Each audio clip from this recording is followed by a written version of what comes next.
I love the fame. COVID is bullshit, but the vaccine money is too good. TMZ won't leave me alone, but I love the spotlight. Evil. I'm kinda horny, I might fuck a donut hole. Anyways. Brought you guys donuts, but there's no red carpet laid out for me, so you don't get any. Come on, Dr. Fauci! Nope, you missed your chance. Most famous, most recognizable.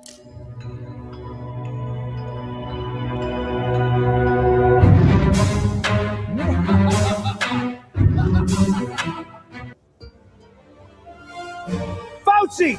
Your grift is over! FBI! You are under arrest! No! This can't be happening! Hand over the diaries now! We have the warrant. It's over. You pushed the vaccines! This is for COVID! Take this vow! No! Stop! Damn. Looks like a tasty treat, guys.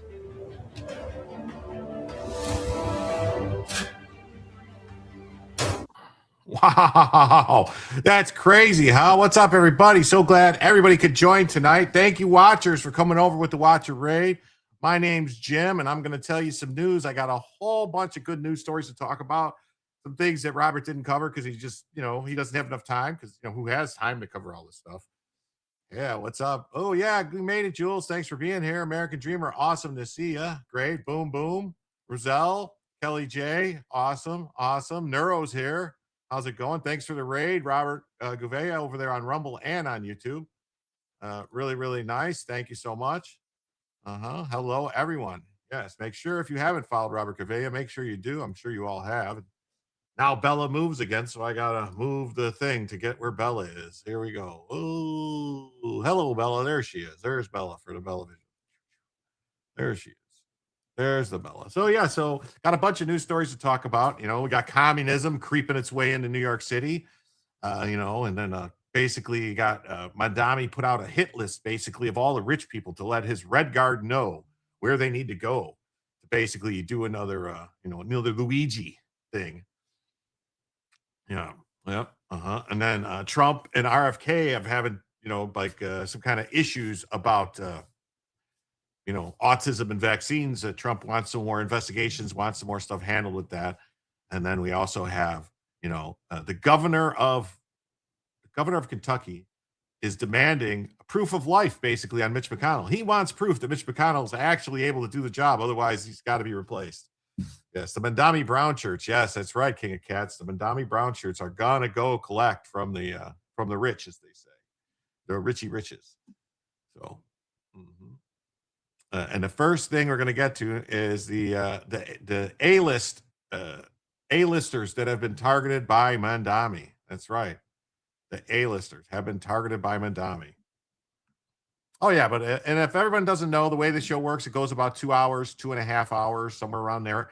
Unless we hit the goal, the show, for every $100 in total that comes in across all platforms, YouTube Super Chats, Rumble Rants, becoming a member or gifting a membership on YouTube, Rumble, Kick, Twitch, and Locals, along with Locals coins, Cash App, PayPal, Coffee, Ko-Fi, and Super Tips. I add it all up, and when we hit $100, I add an extra hour to the show, and then for each additional 100 that comes in, we add an additional extra hour to the show. So the show could be 2 hours, 3 hours, 4 hours, 6, 8, 10, 12, as long as you want it to be. When we hit 50, we activate Bellavision, and there she is. And if you guys on Rumble notice, I did add a couple emojis, special emojis on Rumble. I did figure out how to do that. I got to make some more. I got to make some tweaks to the sizes because Rumble's got like a specific size they want them to be that's not the same as YouTube or anywhere else. But besides that, anyway, so when we hit 50, we activate Bellavision. Or if someone is so generous that they donate $25 or greater as an individual, then we automatically activate Bellavision for the evening. Well, let's get right into this one. So right here, A-list New Yorkers named on Mamdani's hit list. Yes. For a potential Pierre de Tax list includes supporters like Anna Wintour and Cynthia Nixon. So they're going to eat their own even. They don't care. They're going to eat their own. They don't care. They don't care. What's up, Sylvia? Good to see you. Cree Dog, what's up? Great to see you. I've been watching him from most of the beginning of this stuff. It's going on for like 7 years now. Yeah, it's crazy, crazy. Good to see everybody. Yes, good to see everybody. Izzy, what's up? Good to see you. Yes, join the alliance. Bella, party hat. That's right. And Bella. Yes. He's on a list, I bet. Oh, he's on a list. Yes. List of some bad people. So let's see here. So Zoran's best friend is Hassan Piker. Let's kill the property owners, murder those fuckers. Let the Sikhs throw it in their red capitalist blood. That is what his friend said. His best buddy there, the commie. That's what he says. That's what they like. That is what they like. Yes. So, fascism in the Big Apple. Marxist New York City Mayor Zoran Commie Mamdani publishes names and addresses of all property owners potentially affected by his wicked new tax scheme. This guy. Zoran the Commie has ratcheted up his war on his constituents with his most wicked move yet, effectively doxing the individuals who his brand new tax will impact. I wonder when Mamdani will go Mangione. He's doing it right now. That's what he's doing right now. That's what he's doing. Steve Hilliard's here too. What's up, Steve? Good to see you. Yeah. So, as a Gateway Pundit previously reported, Mamdani and New York Governor Kathy Hochul unveiled a new joint tax proposal in April that went after luxury second homes worth $5 million or more. This is known as a pied-à-terre tax. Last week, Mamdani took to X to brag that his office had sent notification letters reminding these homeowners that the tax will be implemented soon and to check your mailbox. It's like a threat, isn't it? Seems like a threat to me. Seems like a threat to me. Seems like a threat to me. It says Harold sent 680 jewels, and it says it's a nap. I believe that means that's $6.80. So what I will do is I will credit that. I will credit that for $6.50. How's that? $6.50 off the goal. So that means we are now $94.50 away from a first hour and $44.50. I think that's how this works, away from Bellavision. Thank you so much. I think that's how that works. Thank you. I think. At least 3 ballistic missiles and multiple drones out of Iran at KSA, Iraq, and Jordan. Kingdom of Saudi Arabia. Wow. That's crazy. That is nutso, butso. Wow. Nobody should stop him. Don't stop, man, dummy. Let him do what he wants. Someone will take care of that idiot. Don't interrupt your enemy who's making a mistake. Yeah. If you have a second home in New York City worth more than $5 million, check your mailbox when you get back in the 5 boroughs because you've got mail. Man, dummy wrote on X. Today, we sent notification letters to property owners letting them know that our new tax is coming soon. The best city in the world deserves the best parks, libraries, and schools in the world. That's only possible when we all pay our fair share. These people pay way more than their fair share. Let's be clear that the parks and the libraries and all that stuff, the vast majority of them were donated by very rich people. These same people he's trying to confiscate money from. On Monday, Mamdani's regime took his sinister scheme to a dangerous level, publishing the names and addresses of all the property owners likely affected by this new tax. How many lives did he endanger with his doxing? Zoran Mamdani's administration has published a searchable database of Big Apple properties that could fall under the state's tax, effectively doxing thousands of wealthy New Yorkers. The city's Department of Finance uploaded a comprehensive list which purports to cover all unoccupied, non-primary residents in the 5 boroughs worth north of $1 million, including the full names and addresses of every property owner. So the tax is only going to be on the ones that are worth more than 5 million. So why are they publishing the ones that are worth over $1 million? Isn't that like everybody's house in New York? Isn't every house worth more than $1 million in New York? Council Minority Leader, whose name appears on the hit list, called the move by the mayor reckless and foolish. It's a reckless and foolish move, especially considering there are potential thousands of properties on that list that do not qualify as second homes or whose owners will successfully dispute their inclusion. Like, this is crazy. Yes. Dictatorships always start with dumb installed politicians. They need someone to take a fall in case it doesn't work and the gig goes sideways. Yes. A pied-à-terre is a second residence used as an apartment or condo, usually such an apartment or condo for occasional part-time use. Lurch Linger for a gifted membership. Thank you, Lurch. Thank you, Lurch. That means we are now, let's see, 98.50 away from a first additional hour and 38.50 away from Bellavision. Thank you so much. Oh, I'm sorry, 88.50. Wow. My bad. My math is bad. Let's see who else got that. It says the Finch. Welcome to the Jimsomniacs Finch. And thank you, Lurchlinger, for bringing them in. Is Trump on that list? Probably. Hey, S.E. Gatlin, how you doing? Great to see you. Journalist Alex Berenson also shared an especially alarming anecdote. His 81-year-old mother got a tax notice from Mamdani's goons, revealing that she would be subject to the tax. Berenson's mom has lived in a townhouse in the Big Apple for 30 years, which she and her husband originally bought for under $1 million. Worse, she has nowhere else to live. So basically, they're targeting an old lady. Yes, massive earthquake in Japan. It's crazy. Thank you for the silver star for 2 jewels, Sylvia. Thank you so much. Lurchlinger, thank you for the 10 jewels. Their list is shit. Yeah, it is. Their list is all screwed up. Wildfires approaching French missile rocket facility. Wow. Well. Last week, my mom got a tax notice. She's lived full-time in her townhouse for 30 years. She and my dad bought it for under $1 million. She has no other residence.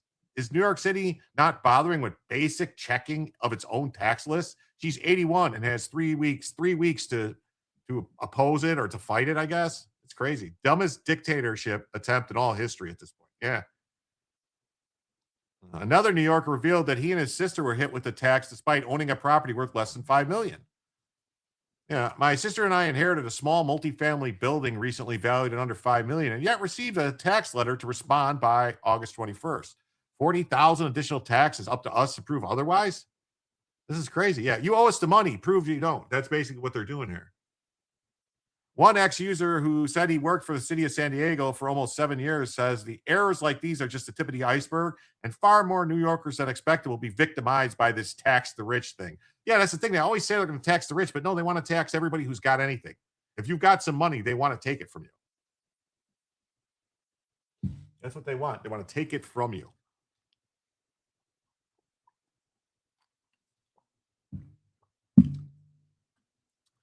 If I sponsor you on Twitch, what are the benefits? Any members only? I don't know. I'm on Twitch, just like people told me to go to, like, basically to go on as many platforms as possible to see if one takes off. I don't know what to do for anybody on Twitch. I mean, I've got like 24 or 25 followers on Twitch. I don't know what to do. You know, is there something I'm supposed to do? I don't know. Hey, Sparkles, thank you so much. Anyone who expected Mamdani and his comrades were telling the truth about simply targeting the rich has no clue how Marxism works. Communism doesn't work until they can take everything from you without resistance. That's right. That's 100% true.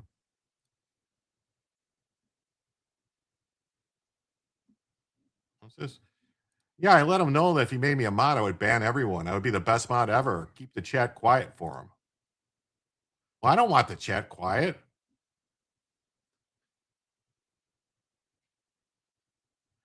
Three years as a mod has slowed me down a lot. I do enjoy it, but sometimes I do not. Oh, okay. You're talking about something else.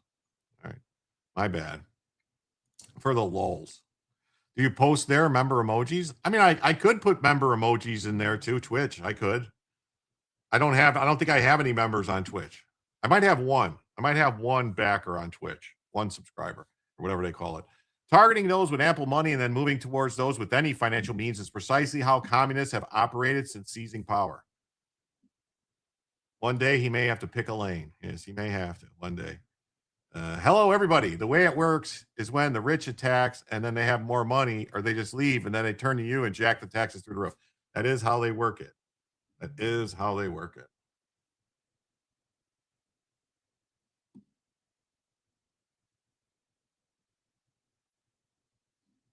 It is how they work it.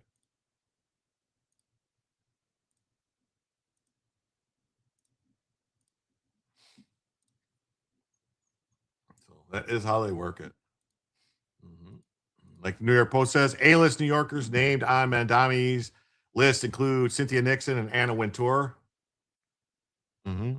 This is the scum. I sent cold hard cash. Oh, did you? You did. Thank you so much. Wow.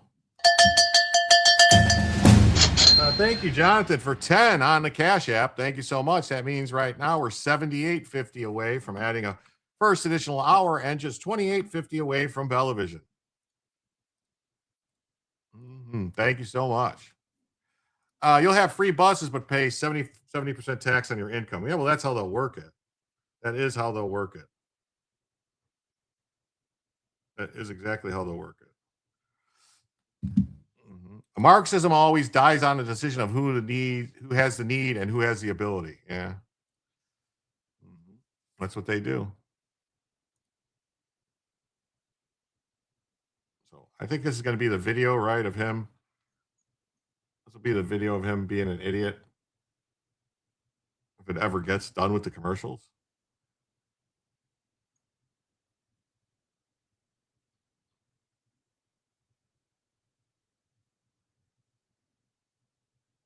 This is not, no, that's not the right one.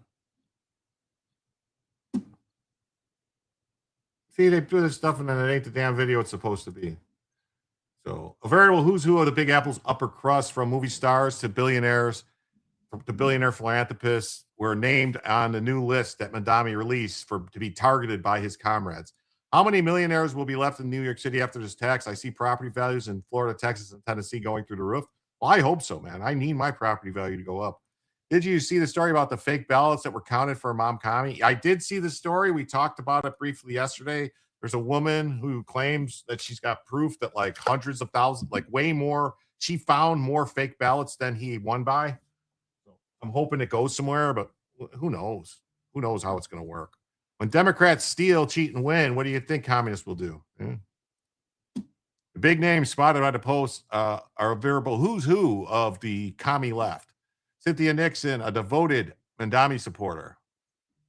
Anna Wintour, another commie left socialist, champagne socialist. Hey, Phil, you're always on time. Taylor Swift's Tribeca residence also seems to have made the cut, listed as being owned by the company Euro Tribeca. Oscar-nominated director Darren Aronofsky, along with Upper East Side residents of Woody Allen and Helen Morris Scorsese, the wife of the filmmaker, were all on the list. Yeah. I hope so. Unfortunately, that just means I won't be able to afford anything else. Addresses listed under the author and New Age guru Deepak Chopra, legendary journalist Gay Talese, and late 60 Minutes anchor Morley Safer appear on the list. Anna Wintour. Bruce Ratner. Wow. Residents connected to Mayor Eric Adams, first Deputy Mayor Randy Morso was on the list, as home belonging to a global brokerage chairman, Steven Siegel.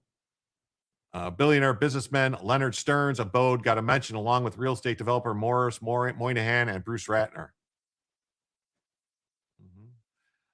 Not one, but two city council members appeared on the document. Joining Brewer was Council Minority Leader David Carr from Staten Island. So he's just putting people's names on the list that live there. Look for a way to support you. I have a monthly free Twitch membership via Amazon. Well, thank you. Thank you.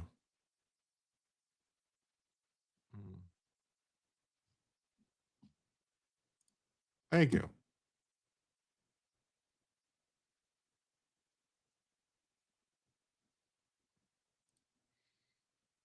What's it say? Catastrophe. Democrats effectively flipped Florida House. I saw that, man. I don't know how they pulled it off. You know, how they let it happen. So he had a terror. Mamdani puts people in danger by posting a rich to be taxed list publicly. Yeah. As per state law, a property roll was released for public inspection. From this list, DOF will identify properties that may be subject to the new non-primary property surcharge. Like, these people should sue the shit out of them. They really should. They really should. So Mamdani doxes New York City property owners, quietly expands reach of the new tax. Yeah. The new tax will apply to condos and co-ops valued between 1 and 5 million. Oh, so what they said, remember they said 5 million, but in reality it's 1 million. So pretty much every house in New York City is worth more than $1 million.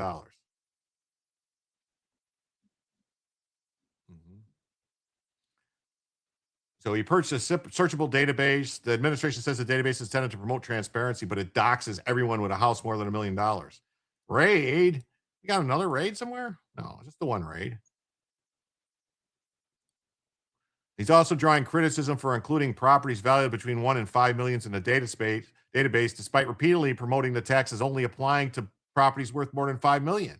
As it turns out, that was part of the plan, which I'll return to shortly. The Department of Finance database allows anyone to search the properties and access names and address of owners whose non-primary primary residence could be affected by the tax. As per state law, blah, blah, blah. It's true the property records have long been public. Even so, aggregating the city's most expensive properties into a single searchable database that anyone can access strikes me as dangerous. There's no shortage of bad actors who will exploit this. What's that mean?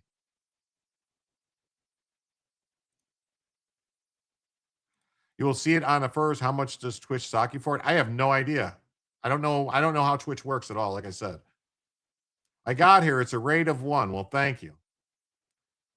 Hagen, everyone. What does that mean? How you doing, everyone? I think that's right.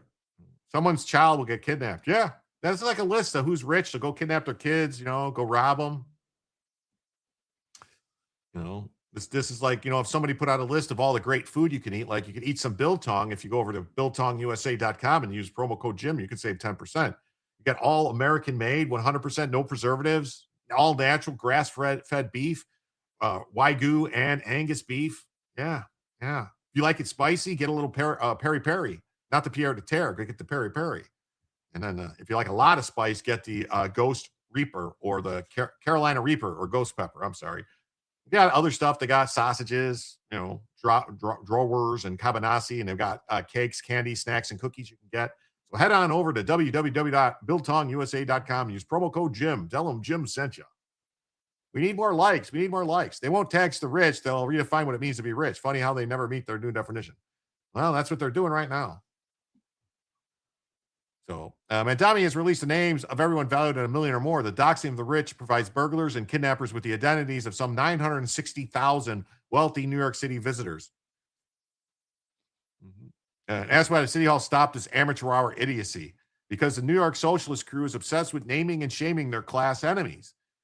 As a national DSA co-chair explained, we will win by making conditions so intolerable to the ruling class that they would rather give in to our demands than live with the disturbance we cause. No. No, we won't. Some of them they're not. Who said they're going to live? I don't think they're going to survive. I don't.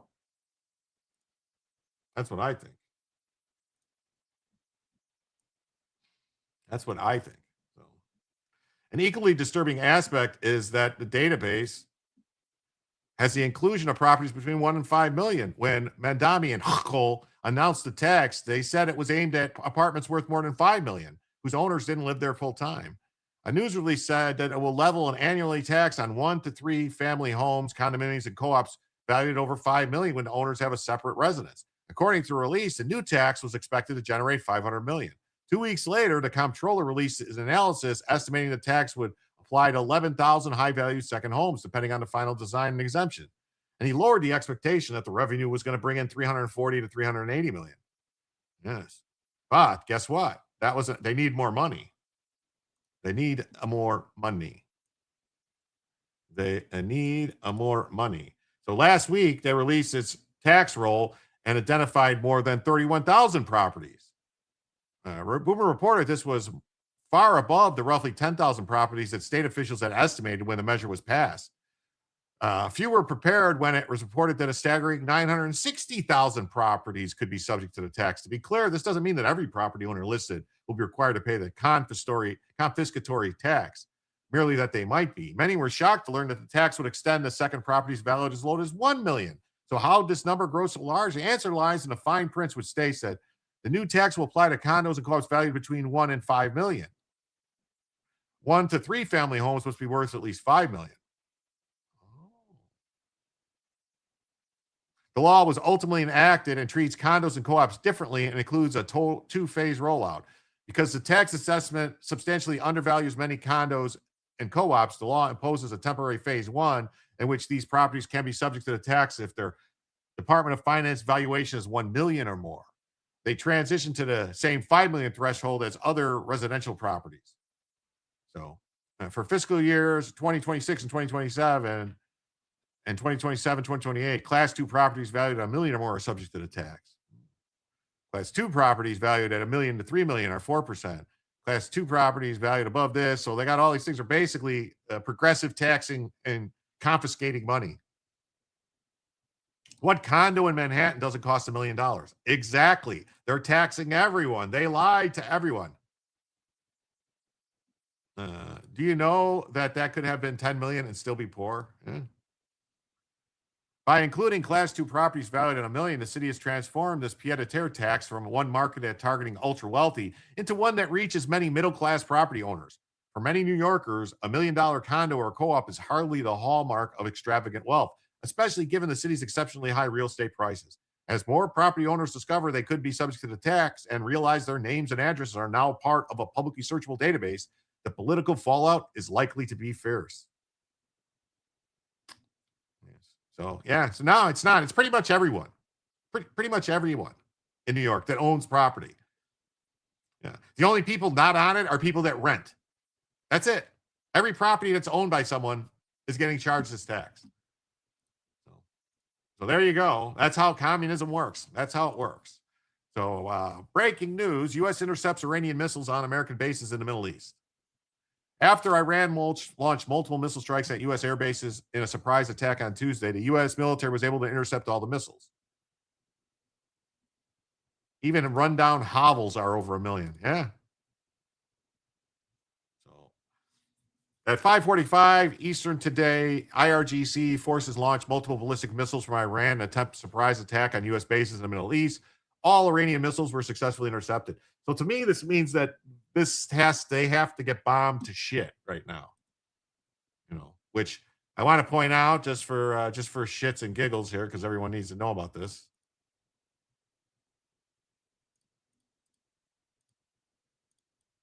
That's wait, here we go. That right now, oil prices are at 82.72. They went up quite a bit. They were all the way down.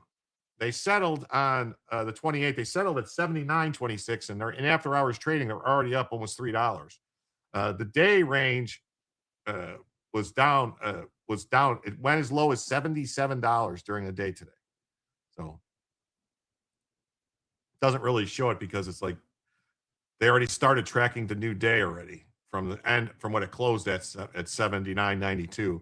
Now it's up. So they just need to end Iran already. It just needs to end. It just needs to end them. They can't keep doing this.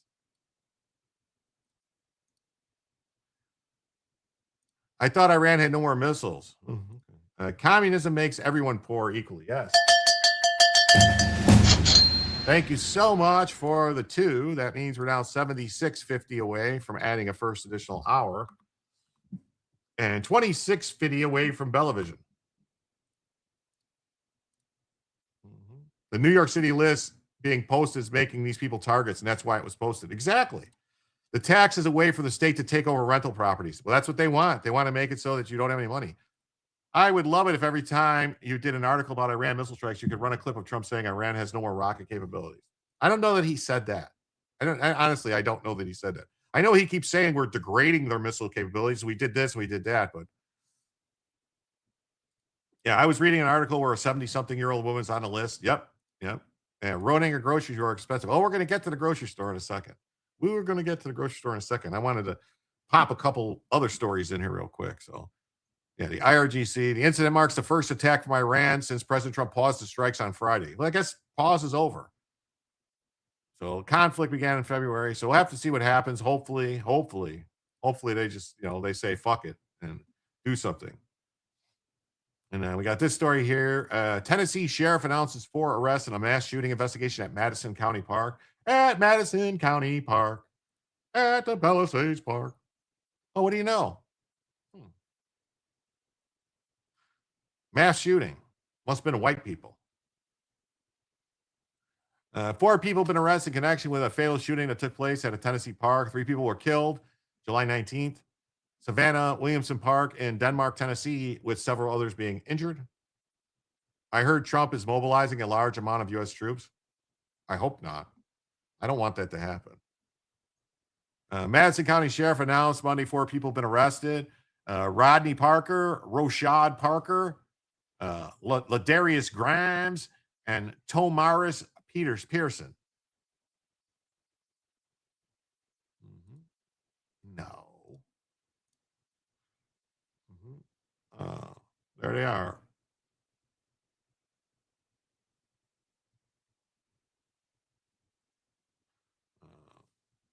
Two victims were pronounced dead at the scene. A third died at a local hospital. The police has been identified as Jeremiah Forbes, Garion Greer, Jamarian Burns. The sheriff's office said a total of 12 people were injured in the shooting.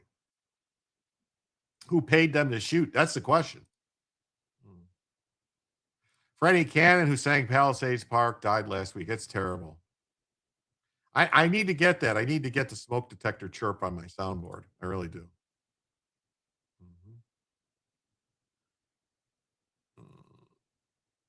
Sheriff's office said 2 vehicles, a white Nissan Altima and a silver Honda Accord, had been traveling south on Neely Station Road just before the shooting. Investigators found the occupants in the Accord fired multiple rounds into a crowd that gathered in the park for a party. Rodney Parker was identified as the driver of the Altima. Rashad Parker was the passenger. Grimes was identified as the driver of the Accord. And Peterson was a passenger in the Accord. All 4 have been charged with 3 counts each of felony murder.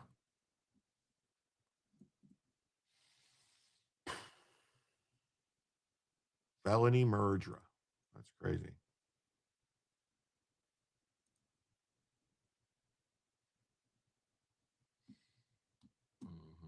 Wow. That's horrible. All right, now let's talk about this grocery store. What do you say? What do you say? Let's talk about this grocery store.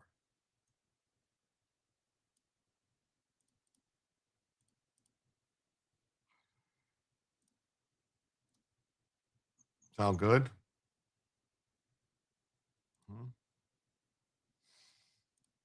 The New York Post on the reappearance of Mamdani, the grocer, with details of the 5 city-run grocery stores that will open. But rather than deliver discount groceries, Mamdani is selling New Yorkers a bill of goods that will cost them millions. I got my government-approved voting and discount grocery card already. Look at that. Mamdani Market. Good for 3 cans of beans, 2 potatoes, 2 pounds of shawarma, 5 pita, and 1 Islamic prayer rug. What do you know? Yeah, New York discount ration card. So what I wonder too, like what's going to happen? Let's say somebody from New Jersey decides they want to come in and shop at this grocery store. Are they going to check IDs? You think are they going to check IDs to get into the grocery store?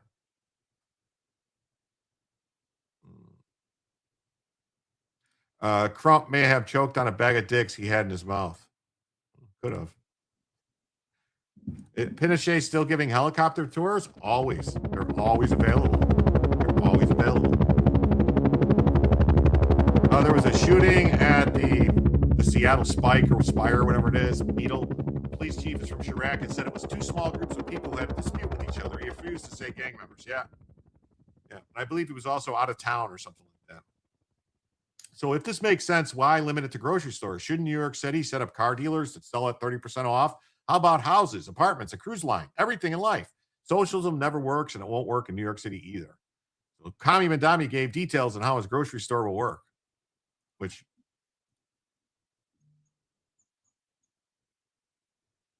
let's see. Well, let's see. I guess we'll watch it. Today, I am proud to announce a collection of essential staples that will be predictably 30% cheaper at all 5 of our city-run grocery stores.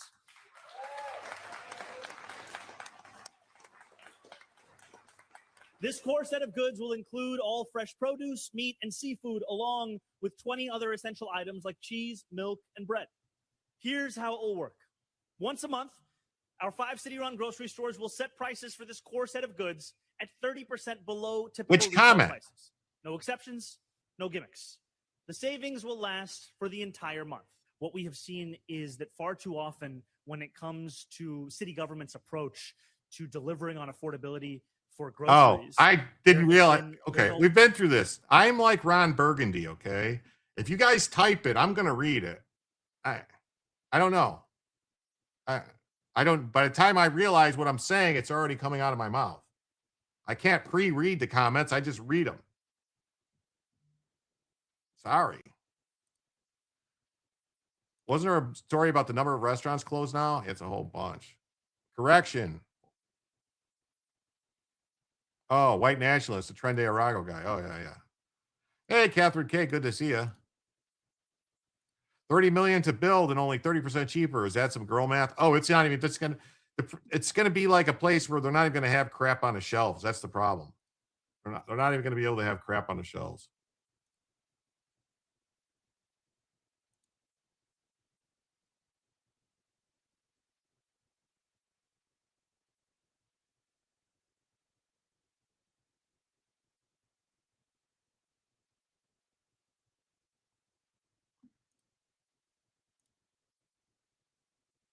That's the problem. They're not even going to have crap on the shelves.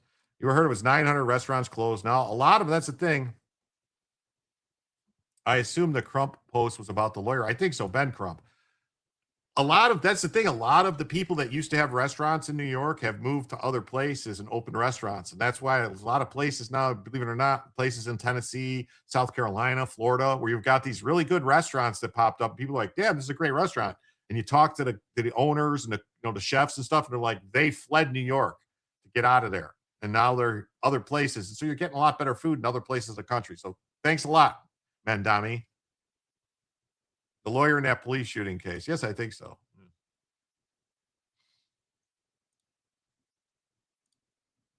Always been the question of intermediaries, whatever it may be. And we are excited to deliver directly to New Yorkers that lower cost of essential goods. We're talking about a 30% discount across essential goods that will be the same at every single one of those 5 city-run grocery stores. And what we are also talking about is city-run grocery stores which will not be selling cigarettes or alcohol or lottery tickets or hot foods. Those are a lot of the places that drive revenue for a lot of existing grocers, existing bodegas. This is an approach that looks to address the question of affordability and food access without also harming the ability for other entities to continue to exist. Yeah, that's right. Pie in the sky idiots have no idea what's coming to them. Yeah, 30%, that's nothing. Just go shop at Aldi. Well, see, they don't have an Aldi. What happens when they just steal everything? This is the problem, is they're just going to steal everything from there too. And shoplifting is perfectly legal in New York. They can't do anything. They're not, cops ain't going to arrest them.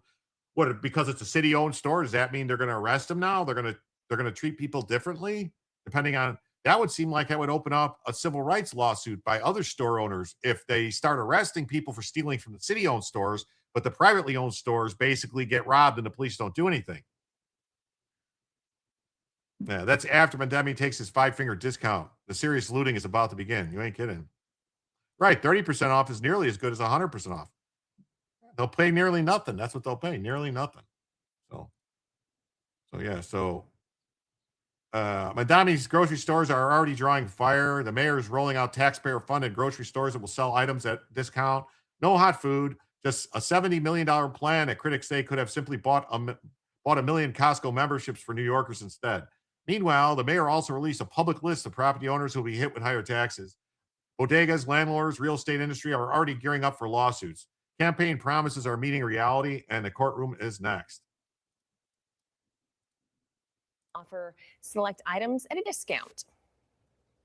We're talking about a 30% discount across essential goods that will be the same at every single one of those 5 city-run grocery stores. And what we are also talking about is city-run grocery stores which will not be selling cigarettes or alcohol or lottery tickets or hot foods. But critics point out that the $70 million plan could buy more than 1 million Costco memberships for New Yorkers. Fox Business host Cheryl Casoni here with the latest. Cheryl, I love Costco. I would love if somebody bought me a membership if I was living in the city. Why doesn't Zoran do that instead? I'm trying to figure out what his problem is with hot food. Yeah, what's wrong? Yeah, no hot food. Yeah, right. So it's only cold food if you go to a city grocery store. So many critics are coming out and saying, hey, look, the $70 million price tag is ridiculous. In fact, City Councilwoman Joanne Arioli saying this, $70 million for slightly discounted produce is ridiculous. At this point, it would be cheaper just to buy 1 million Costco memberships. We'd save $5 million in taxpayer funds. The public can buy their items in bulk. It is a win-win. So look, in general, the price tag is ridiculous for these stores. We're going to have John Catsimatidis. Of course, he's the founder, the owner of Christina's Grocery Stores on Mornings with Maria this morning to talk more about this. But, you know, even Democratic operatives are saying that this looked all good on paper on the campaign trail, but now he can't deliver. Zoran Mamdani has made a lot of headlines in the last 5 days. First, it was going after Benjamin Netanyahu, but then he also yesterday did something I found very egregious. And the New York Post editorial board picked up on this morning. It's the pied-à-terre tax list. He put up this list of everybody, names, addresses of who's going to get hit with the pied-à-terre tax. Here's what they write. The City Department of Finance released an enemies list of property owners who might be covered by the new non-resident pied-à-terre tax, a kind of one-stop class warfare shopping list for Antifa radicals looking for targets. So, yeah, Zoran Mamdani's been very busy, guys. I wonder if that's going to lead to some lawsuits. I don't know if he can do that because you do have a right to a certain level of privacy when it comes to that information. And I don't know if he can do that. So I'm curious to see what happens. I feel like we're asking that question a lot. I don't know if he can do that with a lot of things that he's said and done in the last couple days. But also, Cheryl, what was so fascinating, many of his biggest supporters are actually on that list. Do they like the fact that their stuff has been blasted out to the entire world now? Are they still pro Mamdani now that they're getting called out for having some measure of success in life? Cynthia Nixon was on the list, who just got a government appointment herself. So you are going after people that you say are your friends. But this is the Eat the Rich campaign from Zoran Mamdani. Eat the rich. Look, when I was watching that press conference yesterday morning, amid everything else going on in the world, I thought to myself, the New York Post said it better than I did. They say the social media focused democratic socialist.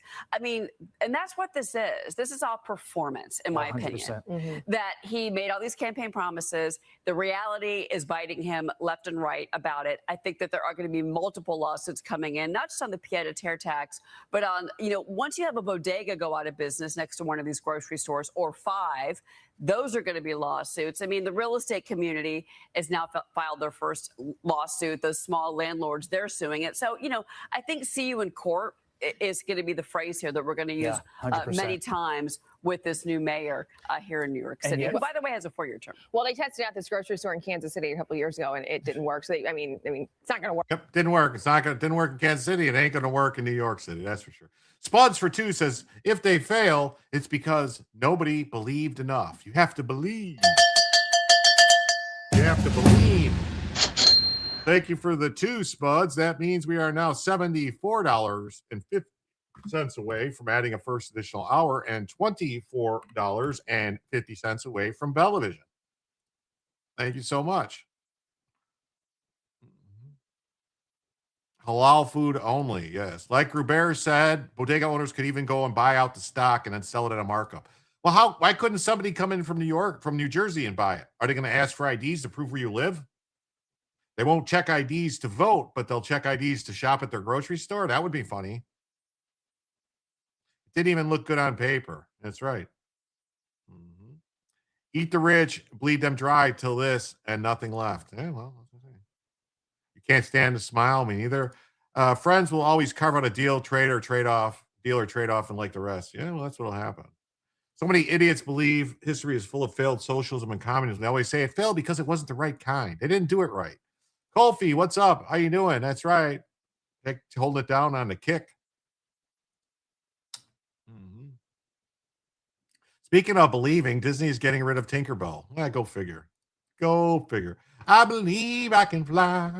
I believe I can touch the sky. Nigga, might have been a night and day. By the way, by the sea to say. Still amazed New York voted for me. I guess they forgot 9/11. Yeah, you ain't kidding. You ain't kidding. New York City begun the class war has. How much is someone really saving by getting 30% off produce? $2. Socialist Commie Mamdani's plan for city-owned grocery stores came into sharp focus on Monday after he announced the stores would have prices 30% below typical retail prices on the core basket of goods. No exceptions, no gimmicks. Mamdani promised Monday at a campaign against hunger event. There's no hunger to speak of in New York City. Poverty remains a leading indicator of obesity. Thank you. 5 from America First says, keep on singing. Thank you. Thank you. I'm not very good at it, though. And with that 5, folks, that means we are now 69, dude. 50 away from adding a first additional hour to the show. And 1950 away from Bellavision. I love an all singing Jim stream. Well, it's not going to 69, dude. And a half. Hey, King of Biltong, what's up, everybody? I heard the previous promo read. Thank you, sir. No problem. No problem. I try to tie it into some other stuff. 30 cents on a dollar takes a long time to make any difference for each person. Well, yeah. They said on the core items, 30% cheaper. So what that means is that, like, they'll say that, well, that's not a core staple item. These infinite retards are going to blame each other in the end. Yes, they will. Yes, I'll get to that one.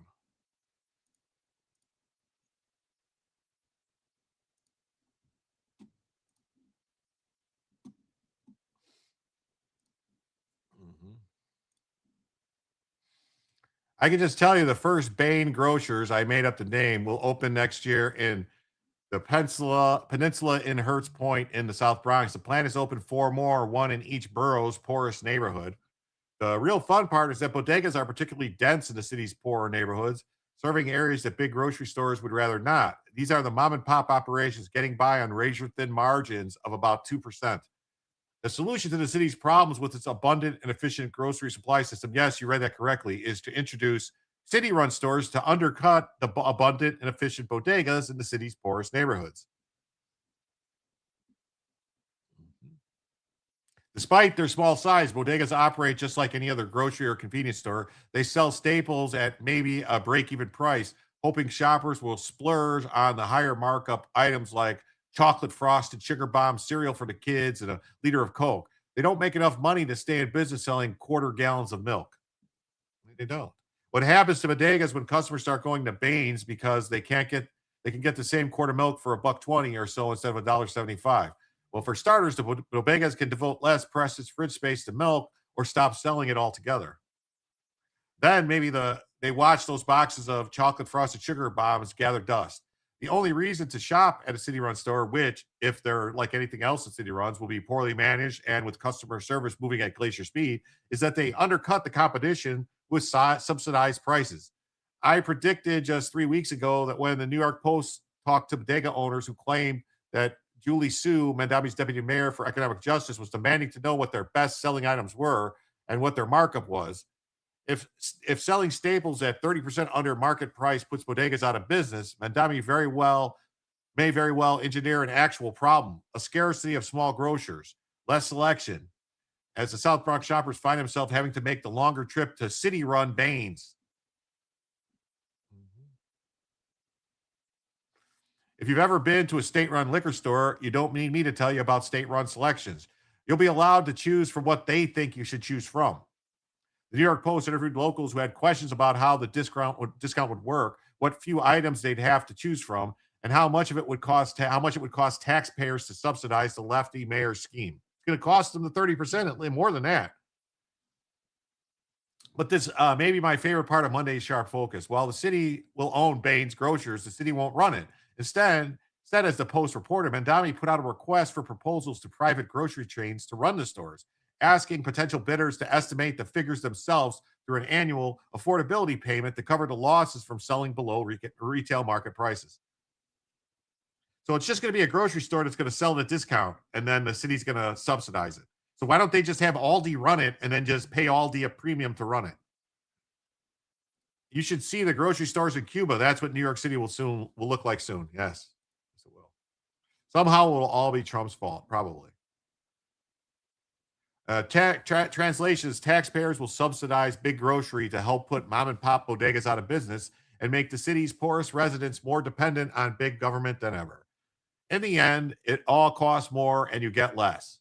A refugee from communist Cuba told the paper about the life he escaped. Thank God you can go to another store. Thank God. But for how much longer? Yeah, if the stores have to go out of business, then they can't. And they can't. And grocery stores will offer government store brand products. So the grocery stores won't just sell name products at 30% before market value. They'll also have their own store brand products to compete with private free market businesses. Buried in the details of the commie mayor's proposals is that the city stores will be selling products below market value to launch in New York City on private labels, branding them as government products competing with private enterprise. Private label products, commonly known as store brands, are sold by stores, often well-known third-party manufacturers with the retailer's name on the labels, labeled as the retailer's unique brand. These products then are sold at prices below those carrying the actual manufacturer's name brand label. Commie Mamdani's website notes that the project request and proposal seeks operators to accomplish the following goals. Private label operators, in collaboration with the New York City, whatever the fuck that is, will identify and pursue opportunities to launch New York City groceries private label across a variety of product categories. Yeah, Reagan brand cheese. There you go. There it is. There it is. There it is. Oh, you bastards. So the socialist mayor's plan is going to be a 30% discount charged by grocers, including small bodegas, has been widely criticized. The result will be Soviet-style bread lines, scarcity, government allocation of food, and ultimately higher prices. Products carrying government labels such as New York City groceries fit neatly in the socialist paradigm of replacing private enterprise with government control of resources. If it goes forward with this agenda, within about 12 months, those privately owned grocery stores will all be bankrupt. Well, no, because they'll just take more money from people. They'll charge the rich people more money. That worked really well for school lunches. It did, didn't it? Yeah, people forget about that. So, and the subsidies from city government, and then they're going bankrupt, and then they're going to come to Washington and say, give us a bailout. Yeah. with Stephen Moore, the longtime senior Trump economic advisor, chairman at Unleash Prosperity. Welcome back, my friend. Ed, great to be with you. By the way, I like that. Common sense versus communism. I haven't heard that before. And I think that should be the theme of what these November elections should be about. And of course, 2028, because look, I was just looking at the numbers. Ed, do you know who the front runner is for the Democratic presidential? AOC. AOC. I mean, who would have ever thought of it? Who's going to be her? Bernie Sanders could be your running mate. I mean, it really, by the way, we laugh about this, but it's scary. It really is frightening because, we only have two political parties in this country. And one of them has gone so over, and I'm not a rah-rah Republican, Ed, you've known me a long time, but come on. I mean, you cannot have a party that wants to be, run like Cuba. So when NBC News has this new poll saying that 77% of voters, so that clearly includes some Democrats, some independents, and a whole lot of Republicans, don't buy the socialism, communism thing, and it scares them. Is that a golden opportunity for the president? It should be. I mean, listen, I'm looking at the economy. I'm an economist, and things look pretty good. I mean, I'm going to give the economy a B plus. You look at the fact that we're just dominating the technology industries. The income for the median income family in the last 18 months since Trump became president, up $3,000. That's above inflation. People are, of course, angry about gas prices and grocery prices. So we got to do more to bring those down. But you look at, I mean, our economy, Ed, is really the envy of the world. You look at Japan, you look at Germany, you look at Europe, you look at the UK, the US, even China. They're looking at the US, and we're doing much better than any other country thanks to Trump's policies. And on the other side, I talked about socialism being on the ballot. He's already in office, Mamdani. But just today, as the president's in Michigan, the mayor lays out more details on opening 5 city-run, tax-funded grocery stores. The details are downright Soviet. Listen. Here's how it will work. Once a month, our 5 city-run grocery stores will set prices for this core set of goods at 30% below typical retail prices. No exceptions, no gimmicks. The savings will last for the entire month.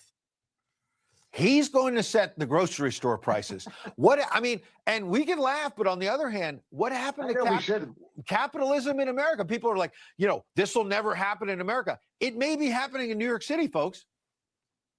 So, I mean, a listener will like, Zoe, why don't you just give the food away for free?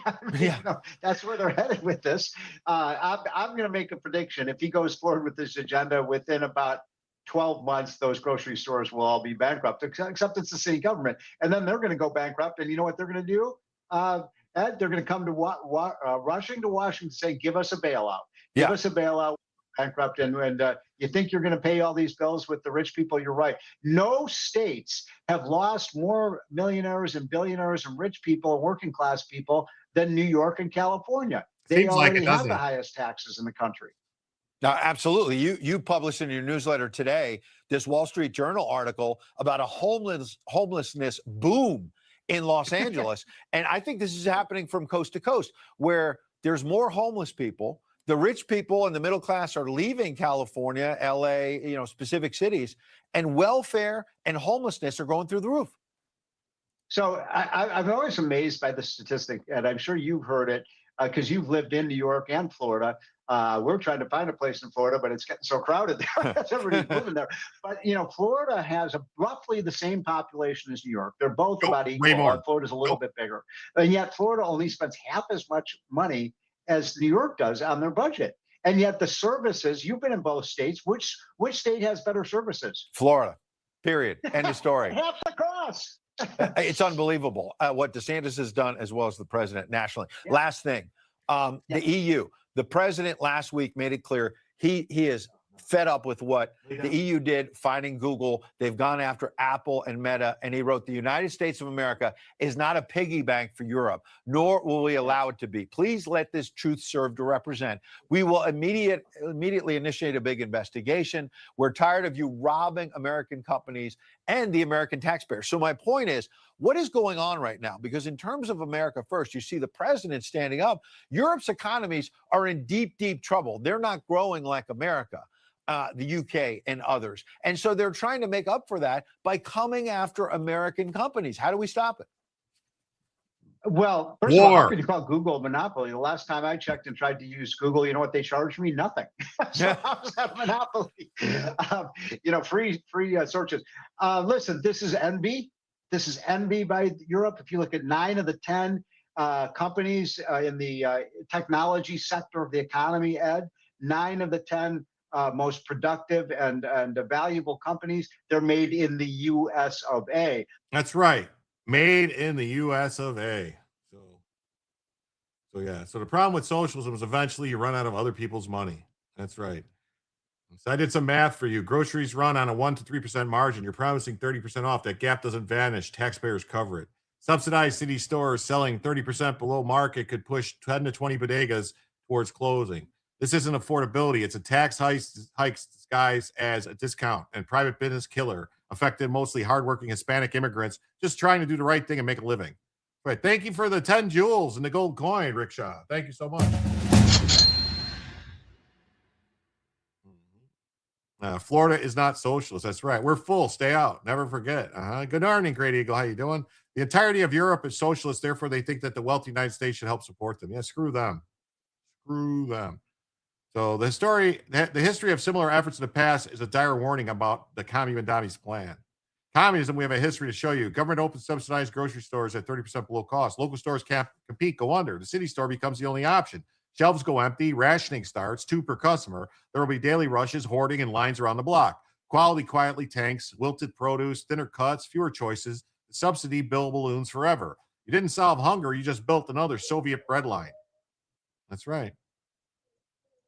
That's what happens. But like Bernie Sanders said, bread lines, that means they're standing in line for food. They're getting food.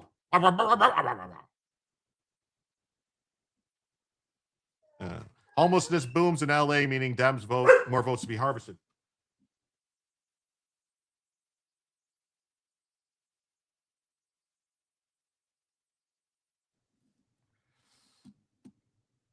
Yeah, and this just says Madami's grocery store will be the most expensive market in New York City, all paid for by you, the taxpayer. So that's what's up with that. Now we'll go on to this one. We got this Iranian video threatens assassination of First Lady and son. What? Hey, Bella. Yeah, Bella's being weird tonight. I don't know. Yeah, close the businesses, expand welfare rolls, capture the population. This is the plan. Yes, it is. It's a total plan. Why would you want to hurt Hunter? Hunter. What the hell? Barron Trump. What is wrong with me tonight? Bella wants a treat. She's got plenty. Where's the tail gunner Joe when you need him? Oh, who knows, man? Who knows? So a newly surfaced video linked to Iran titled How to Kill Melania Trump depicts a simulated assassination on the First Lady. The animated video shows her motorcade traveling through the streets of New York City as the narrator claims that fashion is her greatest weakness. It urges so-called freedom fighters to target the First Lady and concluded with a threat directed at her son, Barron, saying, "This is just the beginning. Barron Trump, wait for us." Wow. Yeah, that's not good. It's not good at all. I remember produce in the 70s. No lettuce, tomatoes in winter, oranges only in winter, strawberries for a few weeks in the season. Yeah. When I was a kid, you only got certain fruits certain times of the year. You did. Plums. If you wanted plums, you got plums maybe a month out of the year. That was it. Because they were all grown basically, where they could be grown in the U.S. Different things. Tomatoes, everything. It was hard to get stuff. For whatever reason, iceberg lettuce was something you could get year round. I think maybe because of the way it grows. I don't know. So while the video targeting the First Lady marks a new escalation in the conflict, it does not shy away from rhetoric calling for the assassination of President Trump. Newsweek reports the Secret Service is aware of the video and is investigating it. At another time, a state-sponsored billboard in Iran's capital depicting Donald Trump, Melania, and their children standing above coffins, blood for blood. Trump has not been shy about his stance on Iran. 1,000 missiles are locked and loaded and aimed at Iran, with thousands of more to immediately follow should the Iranian government act on its threat, pronounced in many corners of the globe. Attempt to assassinate the sitting president of the United States. In that case, me.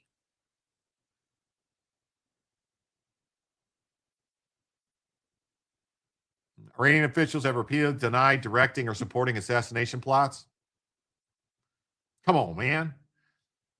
Even as Iranian-sponsored media outlets and affiliated groups have continued to promote the rhetoric. All the elites are going underground. That's because of the solar flares, man, and the magnetic pole shift. Pay attention. It's coming. It's coming fast.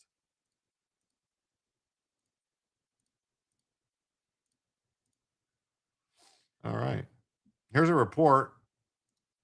Trump is mad that RFK hasn't cut more vaccines or proven the autism link.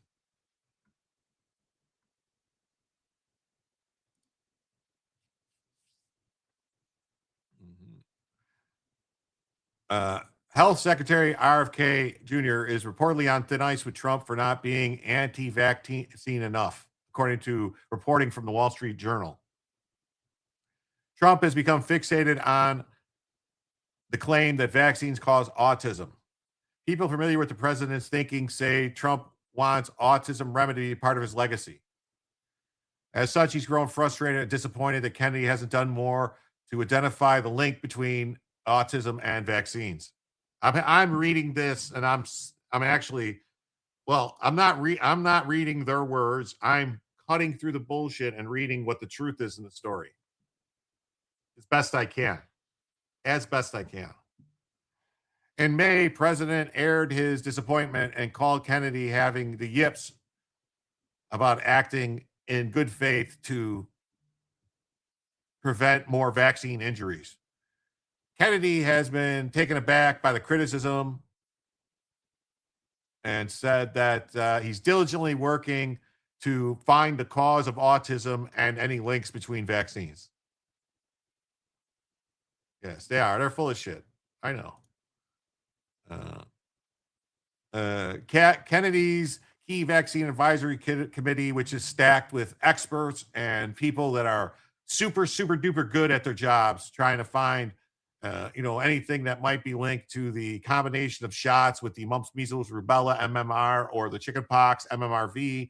Kennedy's also trimmed childhood vaccine schedule to resemble Denmark's, which they always say, why can't we be more like Europe? So, hey, make our vaccines like Denmark. So he directed the CDC to stop promoting seasonal flu vaccines and edited the CDC website to show the link between autism and vaccines. So some of his efforts around vaccines have been blocked in courts by tyrannical lower court inferior judges, but Kennedy's laying the regulatory groundwork to make sure that vaccines are understood what the efficacy is, if they're safe and effective, what they are, and what the actual risks are. So his federal policies found that it was popular but politically risky. Advisors have urged Trump and Kennedy to make the rhetoric more appealing to the mass public.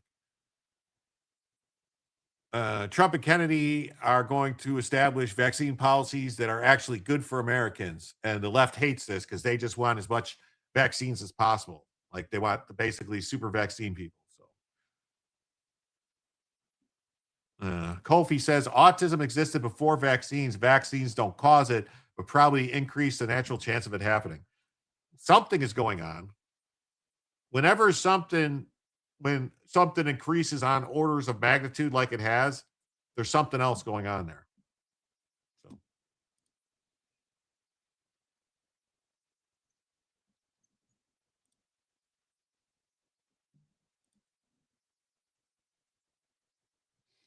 This just says Trump pressured advocates to slash vaccines over autism fears.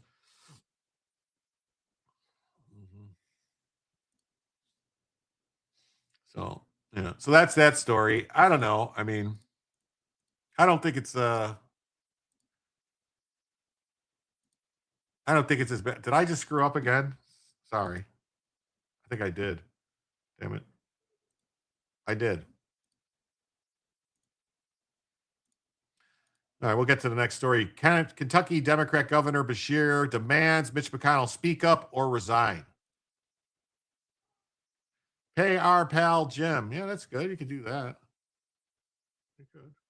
Or even on PayPal. Hey, Karen O, thank you so much for the 10 on PayPal. That means we are now 59.50 away from adding a first additional hour and just 9.50 away from Bellavision. Just 9.50 away from Bellavision. Thank you so much. Bill Gates' new vaccines will have to pay or die. Something. Accumulating additives in our food, it could be. Autism is an easy excuse for rudeness. Did I just make it real? I don't know what that means. What do you mean? Positive peoples versus negative peoples only stands true if we are not talking about HIV.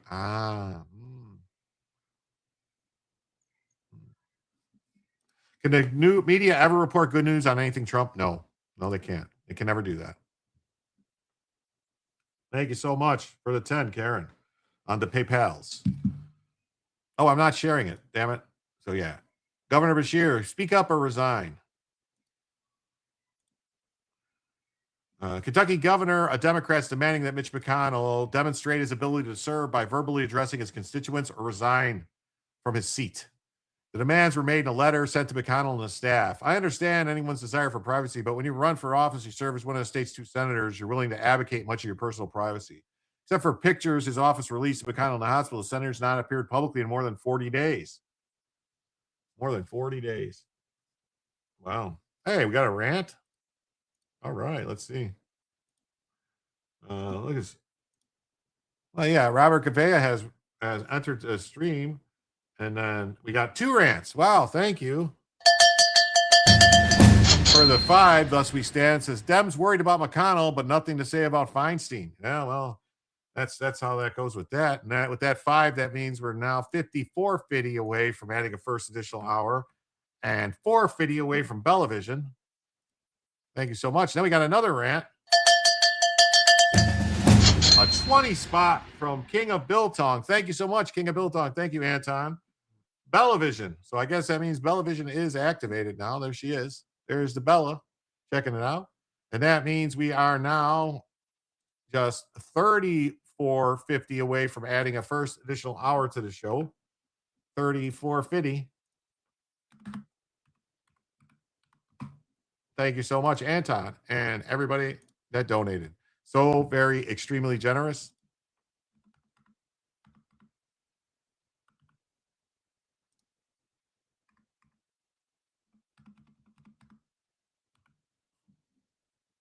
Thank you all so much. Hail the king. That's right. What's up, G-Shark Man? Great to see you. I'm so tired of Bill Gates pushing his man-made and 3D printed meats. He should not be allowed near our farmland. Just rant X2. I got it. Thank you so much. It's Bella. That's right. Rickroll. Yeah. So, yeah. And speaking of meats and stuff like that, did I do it again? I did it again. I keep doing this damn thing where I keep doing it and knocking it down. Thinking of meats and everything, if you want some good meat, head on over to www.biltongusa.com. Use promo code Jim. Save 10%. You can get everything you could ever desire there if it's biltong and meats and steak, along with cakes, candy, snacks, cookies, and other goodies from around the world. But definitely get yourself some biltong or some drawers or some cabanasi from Anton and his beautiful wife and their wonderful kids. It's a family-owned business, fresh, grass-fed beef, grown in Texas, all natural, all raised, no preservatives, no additives, no crap that's going to mess your body up. It's everything you could desire with 50% protein, and it saves you 10% if you use promo code Jim. So head on over to www.biltongusa.com and get yourself some fine meats. Meat's so delicious, you'll lose weight. That's right. That is right. Perfect segue. I know, right? Thank you, Anton and Rob. Yes, thank you. So, all right. So, except for pictures, yeah. So the letter stated a copy was also being sent to Senate Majority Leader Thune. McConnell's set to retire when a term ends. Yeah. So there's that. And then I don't know. Like, what are they trying to? Why not call it Jim Tong meats? Because it's not my meats. I just eat it. It's good. So Kentucky governor calls on Mitch McConnell to resign unless he can prove he's capable. Well, I mean, he can send this letter, but doesn't really do much. I'm addressing this letter to McConnell under the assumption he's capable of reading and responding verbally and not incapacitated. If the senator is unable to respond to either of those conditions, consider this letter a demand for him to be honest with the people of Kentucky. I understand everyone's desire for privacy. I'm calling on you to directly or verbally address the people of Kentucky. I mean, yes, biltong was George Washington's favorite snack. This is true. This is 100% true.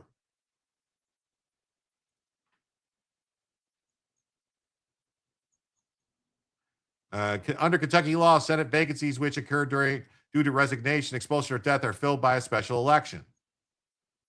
McConnell will retire after his term ends on 2027. The letter dated Monday is the second that Beshear has sent to the senator's office requesting updates on his health.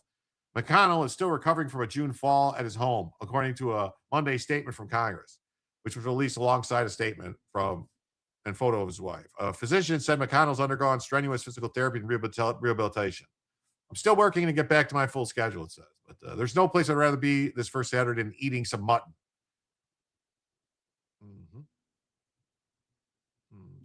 Here is good news. Celebration from NPR and Lindsey Graham. Uh-oh. Is that good news? That's why Washington kicked Brit ass. That's right, because he always had biltong to keep him going. United States Postal Service scams all-in costs. Oh, yeah, I'm sure they do.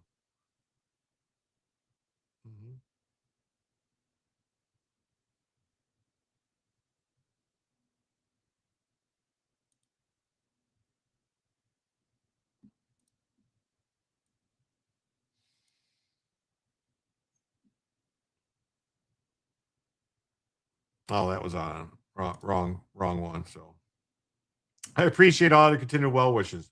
Mr. McConnell releases new proof of life photo. We saw this. I don't believe it. So in many states, the governor's empowered to fill a Senate seat before a special election is held, but the state's Republican legislature has taken steps in recent years to reduce Beshear's power. In 2021, the Kentucky legislature passed a law requiring the governor to appoint a replacement from a list of candidates provided by the outgoing senator's party. Then in 2024, they went even further and removed the governor's ability to name a replacement at all, requiring the office to only be filled by a special election. Oh, I didn't know that. I didn't know they changed that completely like that. What do you know? I didn't know that. Oh. Rest well, Cree. That's right. I think I'm going to lay down for an old man nap. Thanks for the chat and the stream. Whatever you're doing, I'll have a good night. Well, thank you for being here, Cree Dog. Thank you so much. Good night, Cree. Happy nappy. That's right. No news yet on that, Great Eagle. What kind of physical therapy do you need for no broken bones, no heart attack, no stroke, no injuries, just pneumonia? I don't know.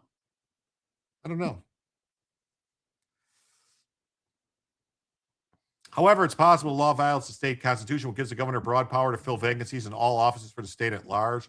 Complicating the matter further is the 17th Amendment to the Constitution, which gives the state legislatures the power to allow governors to appoint temporary replacements. Under the Kentucky law, Professor John Douglas called it a contradiction which may have to be resolved by the courts. The 17th Amendment says the legislature may authorize the government to appoint a temporary replacement. The Kentucky Constitution says the governor appoints, and the Kentucky legislature says there must be a special election. He said in an email to CNN, also possible the seat just remains empty until the start of the next term. While the new law says the governor shall call a special election, it doesn't appear to require him to do so within a certain period of time. Is that what they're doing? They're just trying to delay it so that the Republicans lose that seat for a little while? Nobody can tell. Senator Mitch McConnell says he is still not ready to return to work. In a new statement, his office says the senator is continuing intensive physical therapy at a rehab hospital and will not attend Fancy Farm this weekend. His staff also released this photo of McConnell and his wife, saying it was taken on Sunday. The 84-year-old has been hospitalized since June 14th after his office says he fell at his Washington home and later developed pneumonia. Just hours after that update, Governor Andy Beshear called on Senator McConnell to either speak directly to Kentuckians about his health or step down. In a letter, Beshear said he was writing under the assumption that McConnell is not incapacitated. The governor is asking the senator to, quote, directly and verbally address the people of Kentucky or resign. Yeah, that's what they're doing. Deceive, delay, deny. That's what they're doing. 100% what they're doing. So Andy Beshear's escalating calls for transparency around Mitch McConnell's health. So we'll see what happens with this. Keep an eye on it.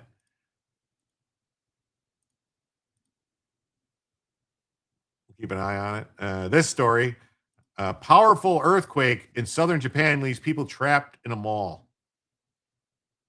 Yes, reanimating a corpse is very physically intensive. It is. Cocaine Turtle. Yeah, Cocaine Mitch. Ketanji Brown Jackson, AOC, and Jasmine Crockett are walking through a forest and come upon some tracks. AOC says looks like deer tracks. Crockett says no, them are moose tracks. Brown says no way, those are obviously bear tracks. Then the train hit them. Wow. Mitch is tits up in the marble orchard. Pneumonia. I heard he had years ago beat on people's rib cage to loosen up the thick fluid in their lungs. I really don't know if that's true or not. Maybe. He's dead, Jim. Yes, he's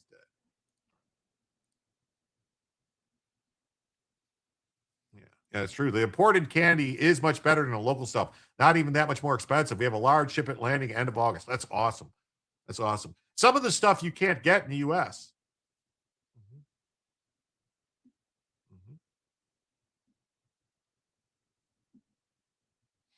So Tokyo, a major earthquake collapsed buildings and sparked fires in southwest Japan.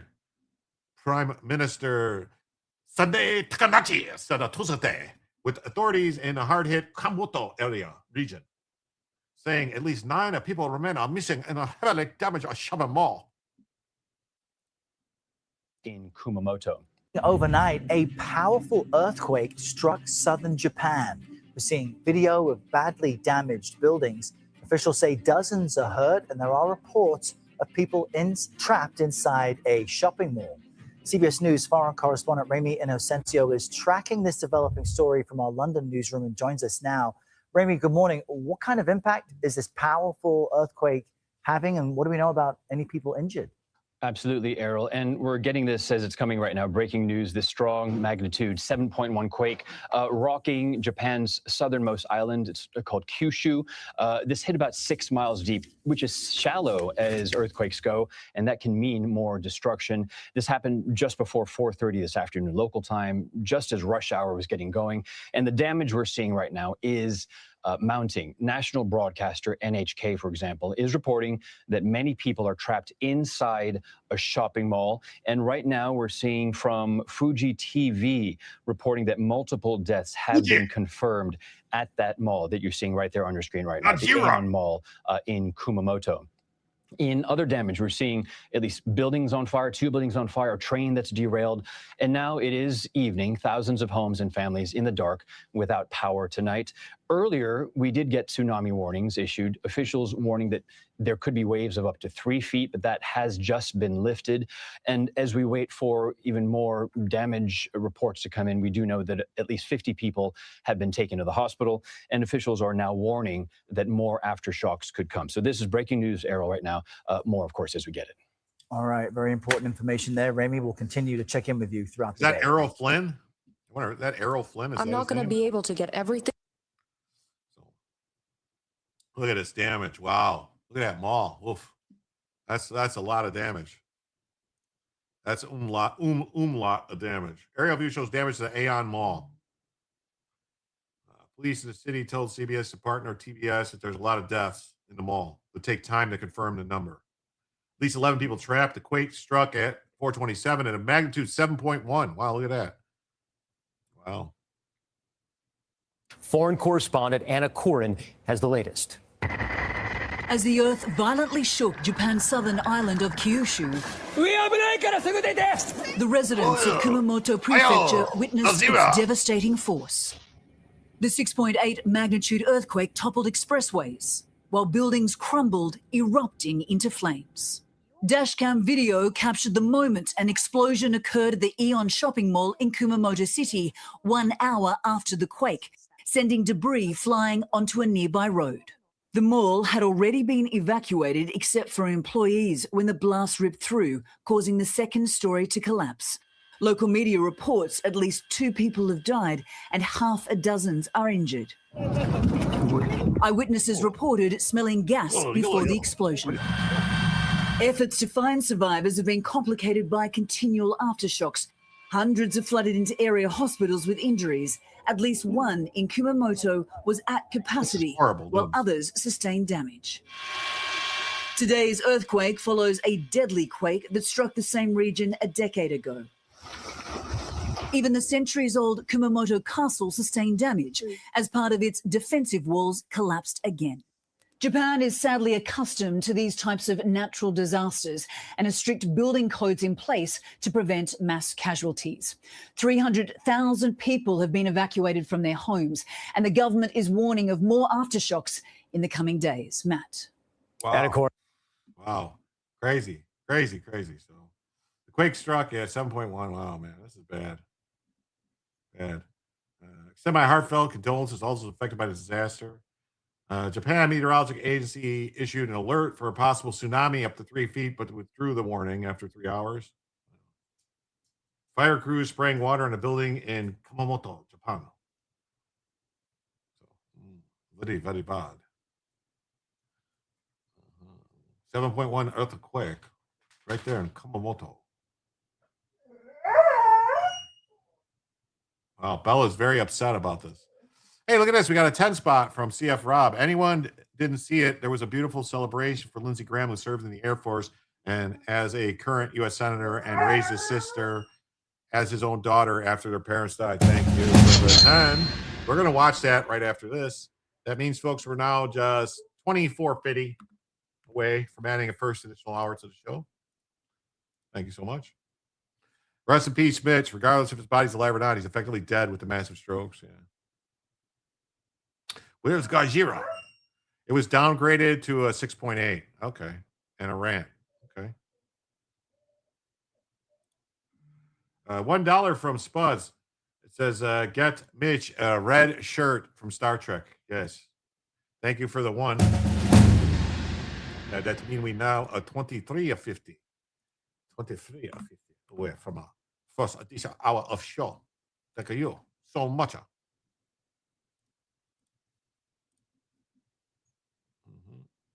Pietro. Yes, good. Bella is reeing. She's very upset. A person said Jeffrey and car of Pete in Florida, so he is still alive and changed his name there. Okay. When I was there, we all had personal earthquake emergency kits and drilled regularly. Yes.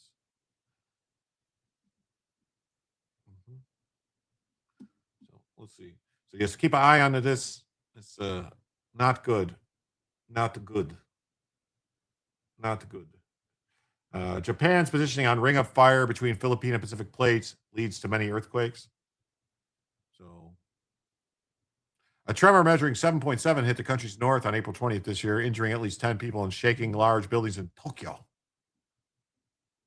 Massive 9.0 magnitude undersea quake in 2011, which triggered a tsunami that killed or left missing around 18,000 people and wrecked the Fukushima nuclear power plant. Oh my goodness. That's a lot of people. That's a lot of peoples.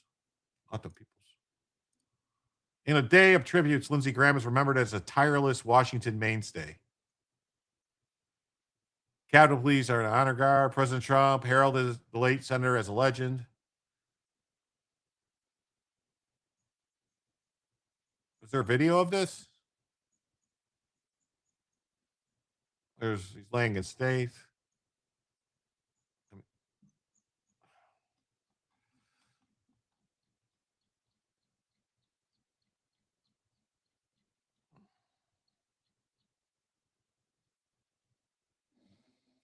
Trump expressed fondness for the man who once had harsh words for him when the pair competed for the GOP nomination in 2016. But it was Lindsey who had the last laugh because I blew up his phone for one day. We became great friends, and Lindsey did not stop calling me for the next 10 years.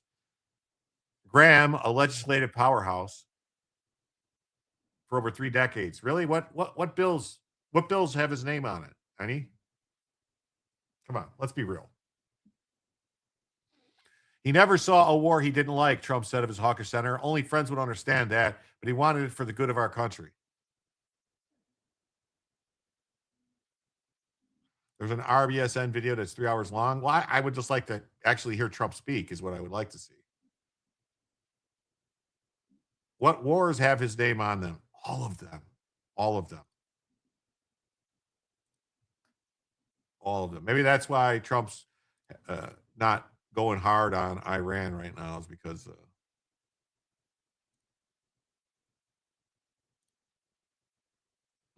maybe, I don't know, because Lindsay's no longer with us.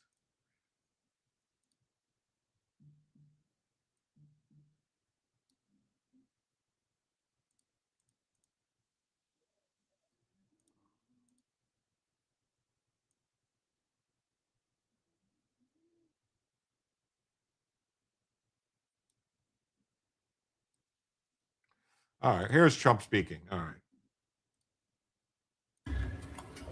Thank you very much. Vice President Vance, members of the cabinet, members of the House and Senate, distinguished guests, Darlene, and the entire Graham family. We love you all.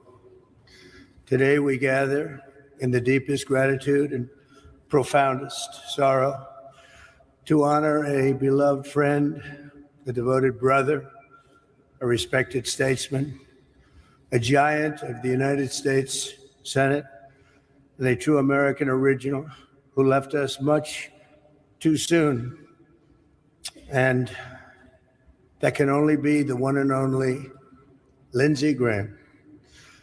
By the strength of his steadfast convictions, the force of his magnetic personality, and the goodness of his noble soul, Lindsey rose from a small town in rural South Carolina, a place he loved so much, to become a constant fixture of American politics at the highest level, and a force to be reckoned with all over the world.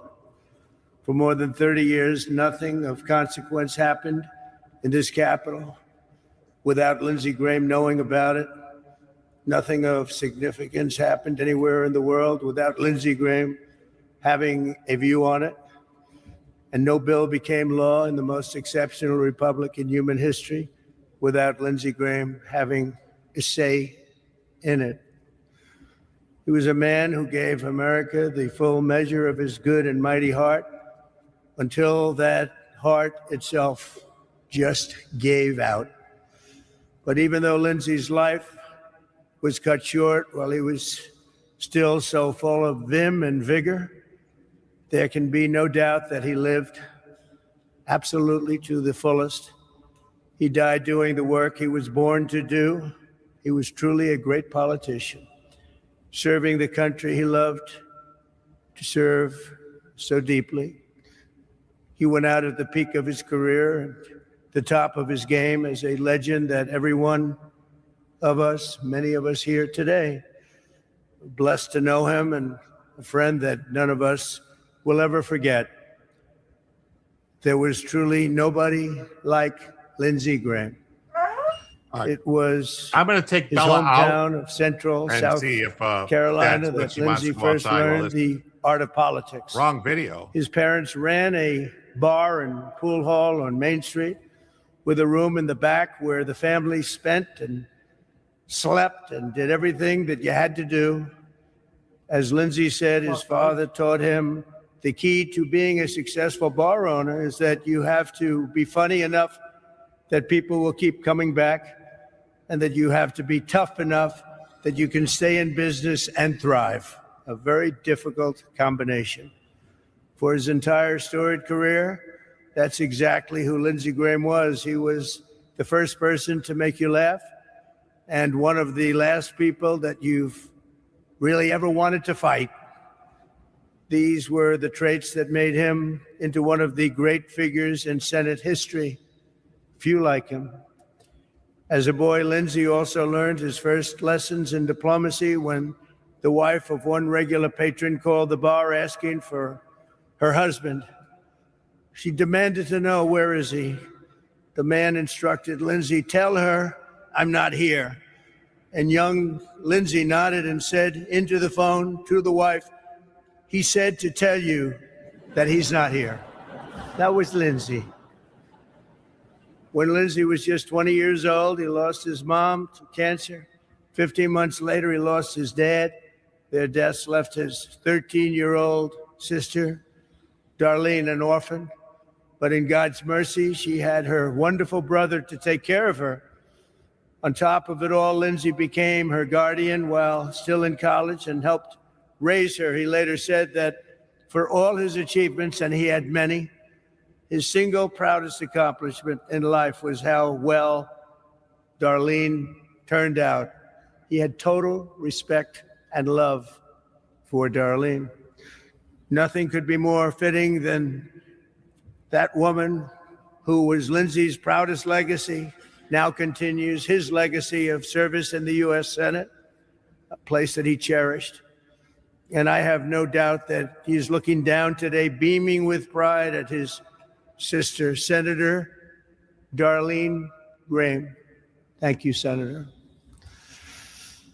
Lindsay first stormed into Washington with the Republican Revolution of 1994, becoming the first Republican to win his House district in 120 years. That was Lindsay. In 2002, he ran for the Senate in what should have been a loss, and he swept to an easy victory. Lindsay quickly became a master at maneuvering in one of the world's great legislative bodies. He secured record funding for our military as a budget committee chairman.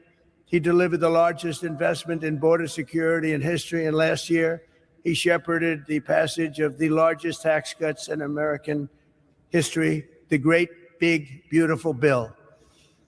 Had a lot of Lindsay goodies in there too, I can tell you. And of course, he was also a great champion of the United States Supreme Court.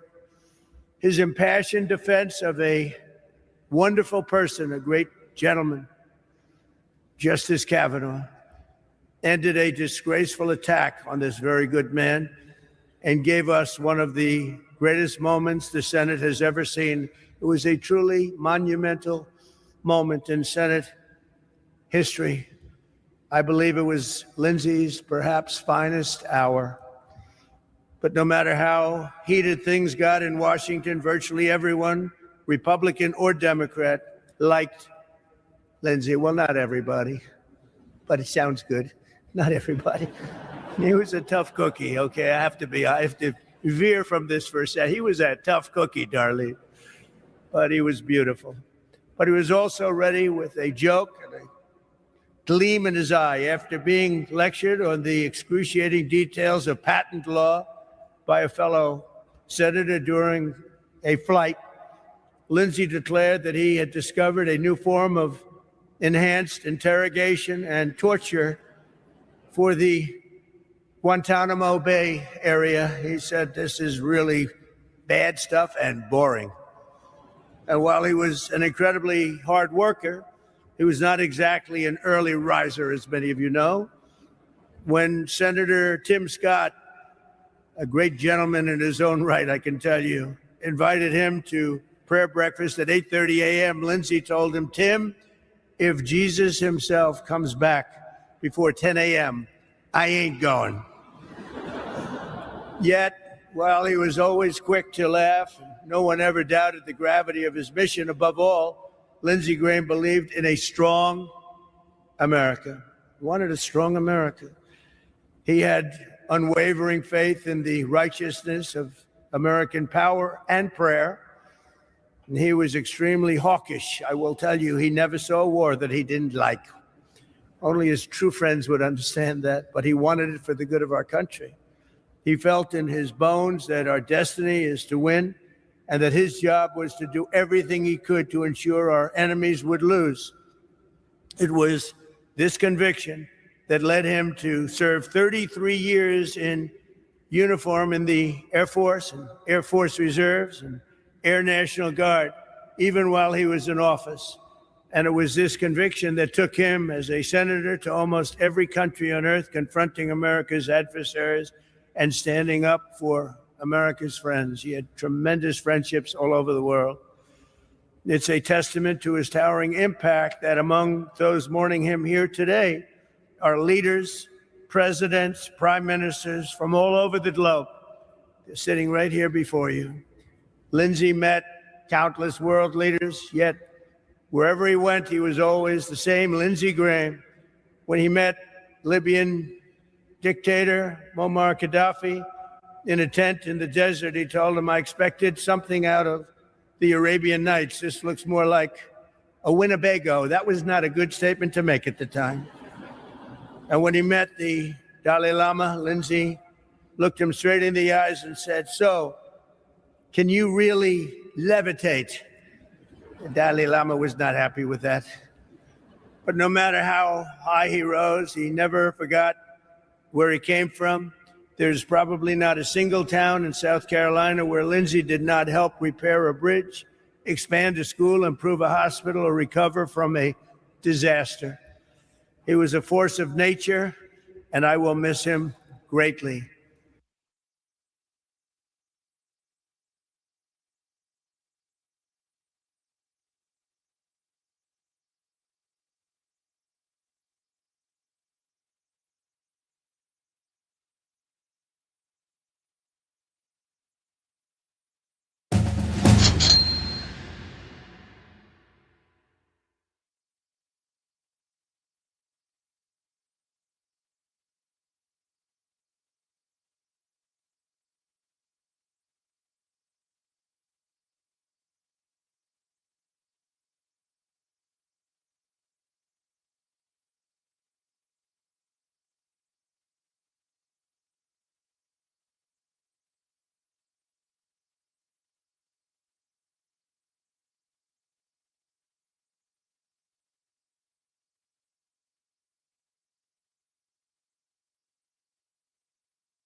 I'm sorry.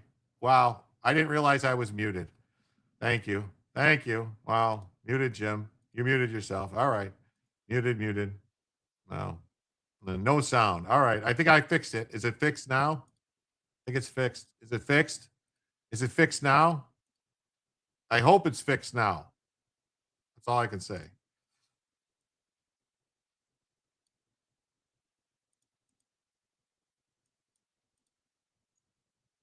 Anyway, Trump said great things about Lindsey. Isn't that awesome? So a bunch of people decided they didn't want to listen to that and they left. So oops.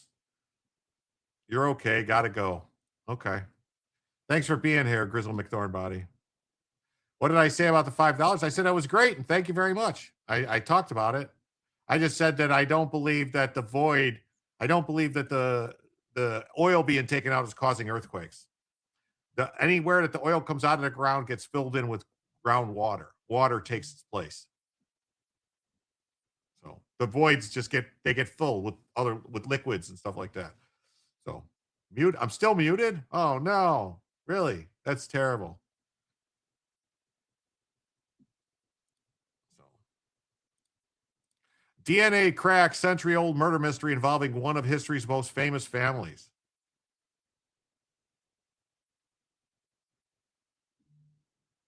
Wow. Spider King discovered in Canadian library bookbinding. Wow, this looks crazy. Wow.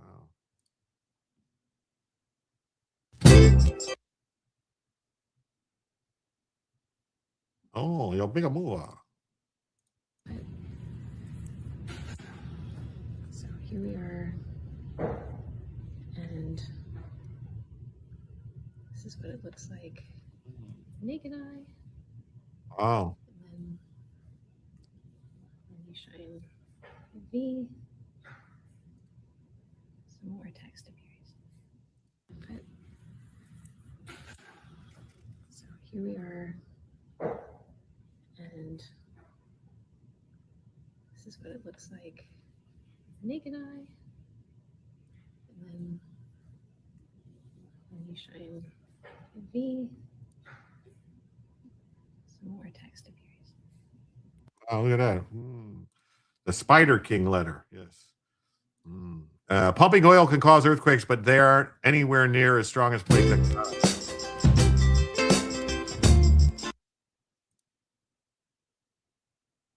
Researchers at Yale believe they solved a centuries-old mystery over how a member of one of Italy's most famous families died.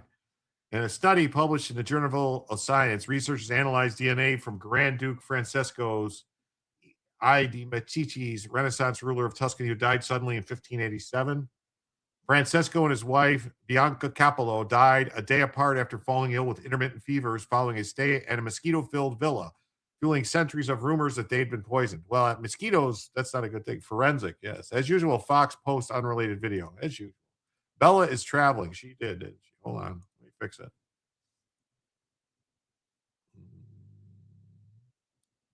She's all the way in the back now.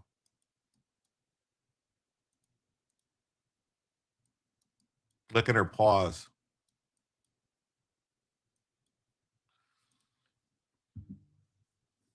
Chat needs timestamps. It does, doesn't it? Wouldn't that help? Timestamps would be good. Take that. Shrooms. Could be shrooms, yes. So working with paleopathologists from the University of Pisa in Italy, I wonder if they were on the tower that was leaning. They analyzed DNA extracted from the ribs of Francesco. Wow, those were some overcooked ribs. And his younger brother who died of malaria 25 years earlier. The research was done by Serena Tucci. Tucci, Billy Tucci's wife, assistant professor of anthropology at Yale University, whose work was publicized in the university's press release. Look at these, Italiano. Look at the small nose. He wasn't the real Italiano. Use the 3 dots by the X to get the timestamps. Huh. No, I don't. I just get delete, do this. Anyway, so researchers found genetic traces of Plasmodium falciparum, the parasite responsible for the deadliest form of malaria, effectively debunking the long-standing poisoning theory. The team found a novel strain, the species that causes the deadliest form of human malaria, in the bones of Giovanni de' Medici.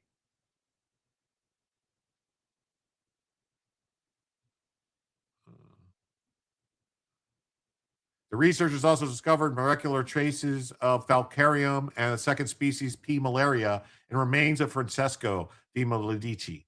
While malaria was endemic to central Italy during the Renaissance, the lack of definitive scientific evidence allowed theories to persist.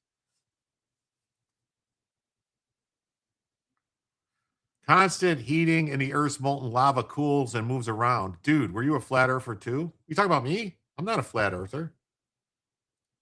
Just saying, like Leo X. Yeah, maybe. Could be. So using historical human specimens can not only help us understand our past better, but also help build a better future. Their quick death spawned rumors that Francesco's brother and rival, Cardinal Fernando de' Medici, had poisoned them with arsenic. It marks the first time researchers have genetically analyzed the brothers' skeletal remains, confirming earlier evidence they had malaria. I'm on mobile app. Okay, cool.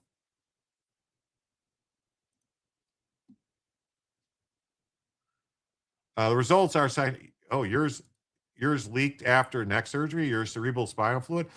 Yeah, you know what? If you have that can cause massive headaches and get really sick. Like when I had some leak when they did some back surgery on me, and there was like a little leak when they went in to do some stuff, and yeah, it was bad. Okay, cool. Giovanni da Lorenzo de' Medici became Pope Leo X. Didn't know that. Thank you, King of Cats. Archival sources, including contemporary reports from court physicians, describe the symptoms the brothers suffered that are consistent with malaria, which was called febbre tarzana by residents of central Italy at the time. Weren't the Medici families the inventors of the banking system? Maybe. I don't know. I just know about Mariucci, who developed the telephone 1 year before Alexander Graham Bell, but never got recognized.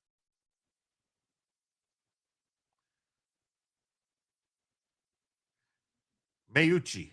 The reports also describe the treatments to which the stricken were subjected, including bloodletting, a common practice that likely did patients more harm than good. Yes, smash like and repost. Definitely do it. Although historical records describe symptoms consistent with malaria, rumors that Francesco's been poisoned persisted for centuries. Asked why rumors persisted, Tucci said, "We do not know. They're just the rumors. Look at all these rumors started by the jealous people, and they got mad because something they had that somebody else had wanted." That's who Alexander called first. His phone number was 1. Yes. You should have gotten a better publicist, definitely. Mine leaked after a brain tumor removal a little. Yes, definitely. Yes. Eat Real Food by Biltong from King of Biltong. They used ricin they made using castor beans. They kept it hidden in a wall outlet until they put it in their coffee sweetener packets. Yes, that's what they do. That's how they do, Nathan Danner. That's how they do it. I saw it on a documentary about this guy who broke bad. The Himalayan ridge is pushing the Japan islands towards the Pacific Ocean, causing friction and shifting. Yes. Senate confirms Jay Clayton. Wow. That's big news. That's a big news. That's a big news. The professor added, it's because it's still plausible, given up to now there were no conclusive reports that they had malaria. Medici. Maybe it's Medici or Medici. I don't know.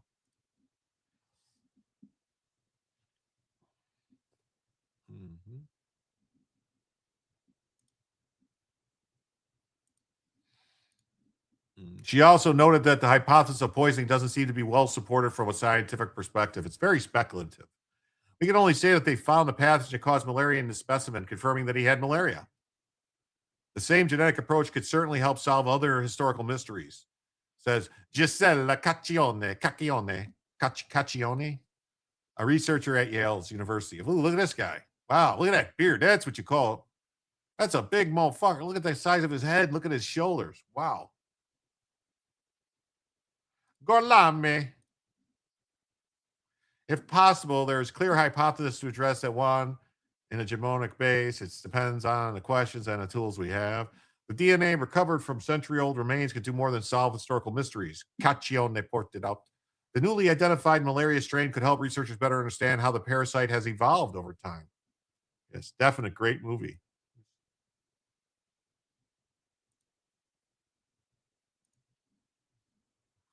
The more you know, the more you know. And that's half the battle. G.I. Joe. Using historical specimens can help our understanding of the past. Wow, that's cool. Wow. I say, wow, man. Wow, man. And then, just now out of Japan, the first deaths confirmed in the Kumamoto Mall explosion.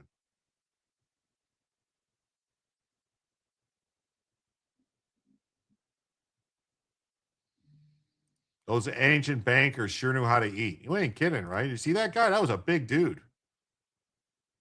At least 2 people were confirmed dead and a third feared dead early Wednesday after an explosion caused a shopping mall in Kumamoto to collapse following a massive earthquake a day earlier. 2 confirmed dead were both women in their 20s. These were among the 8 people who've been discovered in the wreckage of the mall. Police sources told the broadcaster additional reports suggested 20 to 30 people remain trapped in the building. Those numbers appear to be lower than that. Not 7, I mean age 11. What does that mean?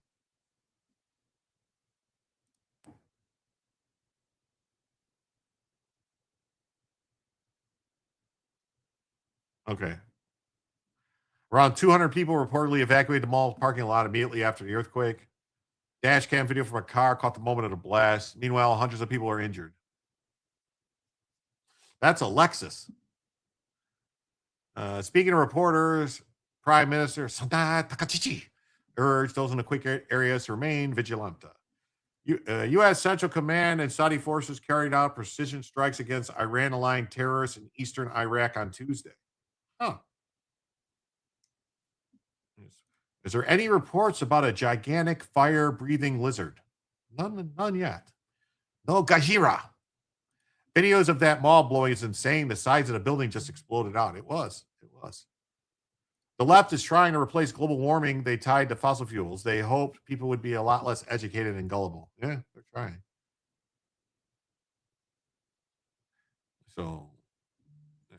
Yeah, so the first reported deaths, which is terrible. We want nobody to die ever. There was a natural gas cogeneration facility on the roof for gas and electricity. Natural gas in a large open space makes a nice fuel air explosive bomb. Yes, it does. Yes, it does. Michigan's DSA Senate hopeful Abdul El Sayed's delayed financial disclosure reveals vast properties in India and Dubai. So this guy who claims he's working class has millions and millions of dollars in properties. This clown. This fucking Hamas terrorist trying to become a senator from Michigan. This would be the first terrorist senator. Newly released financial disclosures for the U.S. Senate candidate Abdul has revealed that he's a taqiyya practicing Muslim who lies. He has properties in India, the UAE, worth hundreds of thousands of dollars each. He's delayed disclosures until the day before the party primary. One property, a condo listed as being located in Bangalore, which covers the 2025 calendar year, is valued at between $100,000 and $250,000. Brings his income between $5,000 and $15,000 a month. Wow. Look at this. Bangalore, UAE. The couple also owns rental properties in the United States in Ann Arbor, Michigan. The Senate candidate claimed that the filing forms were complicated due to his wife's family owning overseas assets. My wife and her family own property abroad, so getting all those tax forms is a thing. Rep. Haley Stevens, who claimed he was a millionaire and that voters should have access to the filing information before the primary, says, well, if you take my assets and her assets, my wife's assets together, then I guess they add up to something like that. Yes, it's my wife's assets and my assets. They add up. Not just the left. The minute data centers become a thing, Greta Thunberg found a brand new grift. Yes. Yeah, they do. That's how they do. That's how they do.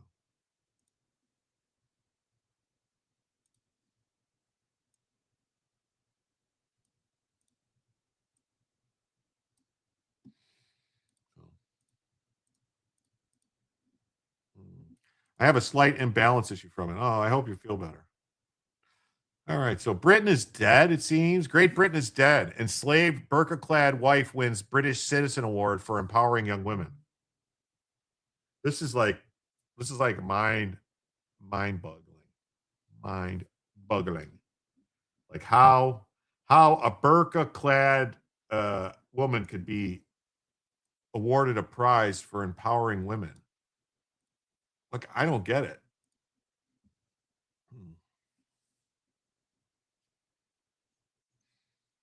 Okay, here's the, look, we give her a prize. Jeez. Burqa-clad Kajira Patel won British Citizenship Award for her work on building a safe and inclusive environment and empowering young women.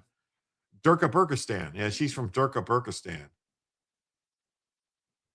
We're delighted to announce that one of our incredible volunteers at the youth club in Bolton was awarded the British Citizen Award. She received the award at the Palace of Westminster. She was fondly recognized by the people for exceptional service to her community. According to Asian Image, Kajida is the founder of Crim's Girls Youth Club, and her work has empowered hundreds of young women across Bolton through sport and physical activity. How do they run? She looks so proud, doesn't she? How do they run with those things on their faces?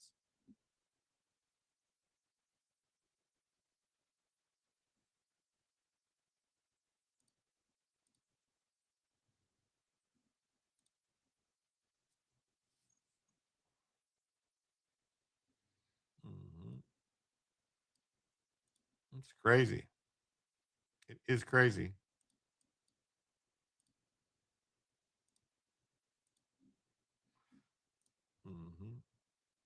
Global warming is real here too. Yeah, no, it's not.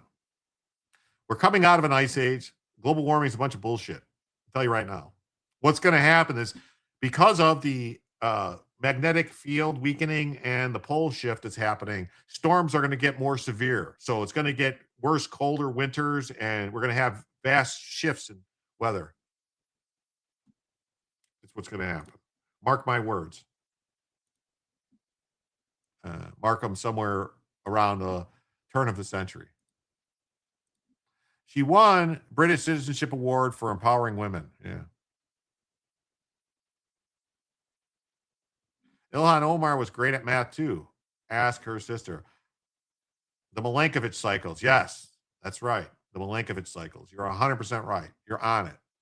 She won British Citizen Award for empowering women. Yeah, a woman forced to hide her face behind a burqa is the opposite of free. This is crazy. Tommy Robinson was right again. The British Citizen Award went to this one in recognition of her work empowering. You couldn't make it up. That's right. You can't make it up. Can't make it up. Can't make it up. Even if you tried, you couldn't make it up. No one would believe you. Raging wildfires approach French missile and rocket factories.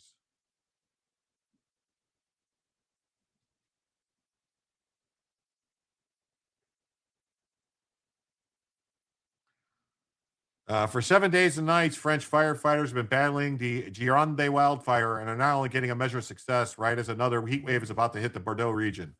The massive Gironde fire has burned some 42,000 hectares.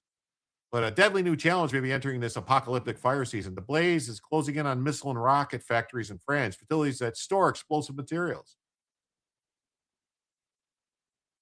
French nuclear missile factory. Wow. Les flammes de at least 7 sites holding hazardous substances lie within 12 miles of the current blaze.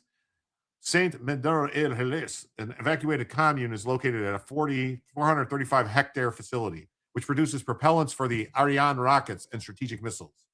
Ariane Group, an aerospace company which operates the site, said facilities have been evacuated. Fire. That's a French fire. Rocket Man burning all over France is how.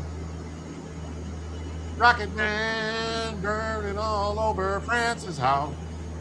You can be a long, long time. The Rocket Man burning up France too long. It's gonna burn down. It's a way oozong. Oh, no, no, no.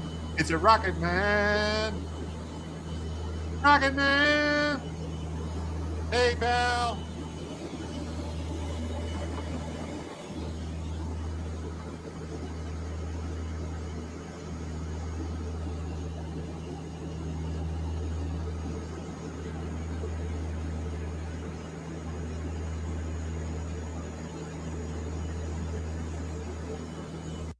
Wow.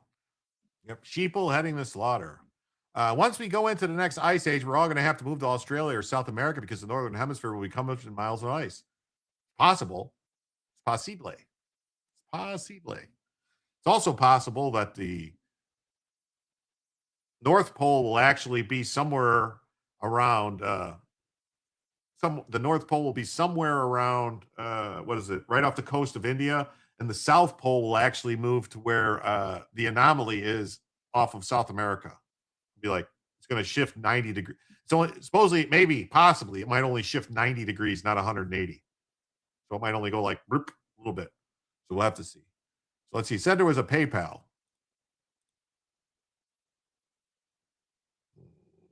Yes, there was. Thank you so much, Lisa Day. Tactical assessment. Red Chinese victory. Impossible. America will never fall to communist invasion. Communism is the very definition of failure.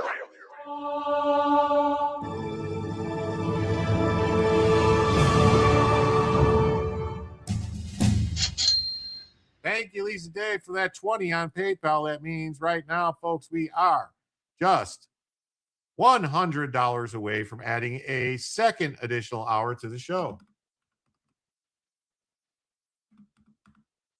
Thank you all so much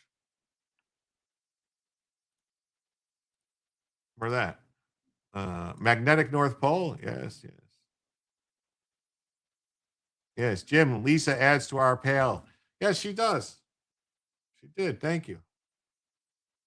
I got it. That's the 20. I got it. Thank you so much. Invest in red okra. Yeah, and underground dwellings or caves become nocturnal. It's going to be a thing. Yeah. Ariane rockets use hypergolic rocket fuels in their lift cans. That stuff is mega toxic. Oof. I thought I've been following you for a while. I guess I haven't, but I am now. I found you with Joe. Well, thank you, Cadino Doctor. Thank you, Dr. Cadino. Wolverines. our weather is generated by our sun. Sunspots are in an 11-year cycle that affects our weather. That is true. Yes, it is. It's 100% true. Maybe the raisins will be good. Maybe they will be. Maybe. Magnetic North Pole. Yes, the magnetic North Pole is going to go to where what's called the Dragon's Triangle. And the South Pole is going to move over to where the South Atlantic anomaly is. That's what it looks like anyway. That's where it looks like they're moving. Just saying. Yeah. So yes, that's where we're at. That's where we're at.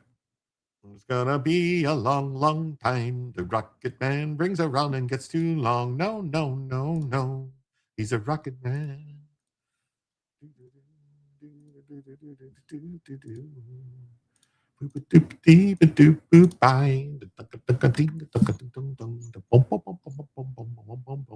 No, no, no, no.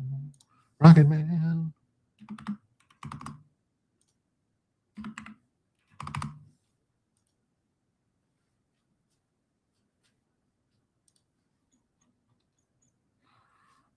So will my toilet change directions? It's possible. It's possible.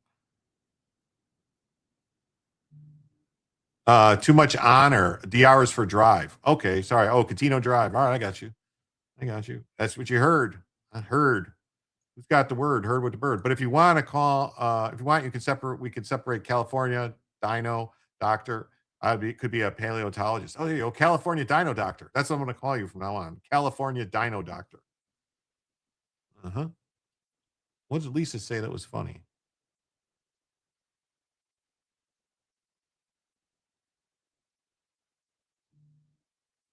I don't see Elisa's joke. Oh, there it is. You haven't done the sunspot report for a while. Oh, you're right. I haven't. You know what? You're 100% right. I haven't done the sunspot report in a while.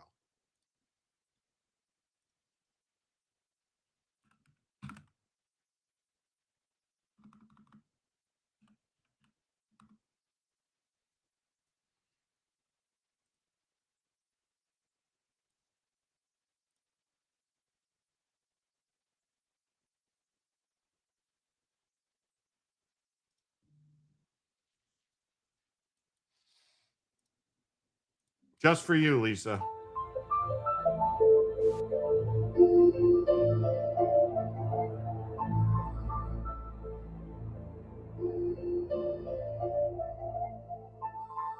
Good morning, folks. Welcome, observers. It is Monday, July 27th, 2026, and today we're going over some space weather, planetary geometry. There's an earthquake swarm in the South Pacific, and we've got a new textbook of animal magnetoreception, plus a big news drop on the South Atlantic anomaly as we start with our star. In the last 24 hours, delivered a slight uptick in solar activity, but nothing especially relevant for the Earth.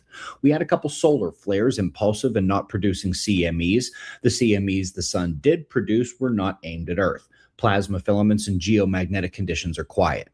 But we can say that the sunspots at least woke back up a bit. 2 M-class flare events, and you can see how impulsive they were here in the brief flare flashes at the active regions. We do have a mostly stable scenario with those sunspots on the Earth-facing half, only minor development and growth of a peripheral spot near the central active region. However, there is likely more coming and reasons to keep watching. On the limb, at the north incoming, we see at least one fairly sizable umbra there. Wonder if he's coming alone. And to the south of that appears we have action down there too, so by tonight there should be some more sunspots visible. The CMEs that were produced aren't heading this way, as I said, but if you look closely, there is something way too bright tracking in here amidst the background returns. That is not a star or a comet. That is Jupiter. Right now, the planetary positions put it appearing to go play hide and seek right behind the sun. Conjunction alignment is this week, and that means a slight uptick in solar activity and seismicity. And it is worth noting that we do have an anomalous seismic event to report. Multiple 5-pointers just south of Tonga, a constant mid-level pressure release and rumble repetition, an earthquake swarm. We'll be watching this area and seismic and solar data overall. Eyes open. There's a new book out on magnetoreception. This is perhaps the best existing compendium of not only the insane breadth of species impacted, from insects to large mammals to birds to marine creatures of all kinds, but also the mechanism of magnetic action. All the potential molecular and sensory mechanisms that allow this to occur are found in here, plus much more. The top story today comes out of a Chinese team who thankfully published this in an English journal. They're seeing dangerous and damaging electric current surges now expanding beyond the South Atlantic anomaly. This is happening as the anomaly slowly slides west-northwest and not only expands, but deepens as well, weakens as well. For years, nearly all such electric current impacts were found only deep inside the weak spot. Now the virus is spreading. Folks, this is the main topic of our State of the Earth tour, which starts in just about 4 weeks. Every event has all the key details of what's happening with the ongoing magnetic pole shift and what to do about it for your preparation, for saving your bloodline, and for yourself. Likely to be the last full tour we do. Time is short. All right, yeah, check it out. He's like good stuff. I'm surprised. I thought there was be a video from today. He didn't do a video today. That makes me wonder. He didn't do that was from yesterday. He didn't do a video today. Huh. That's weird. No video today.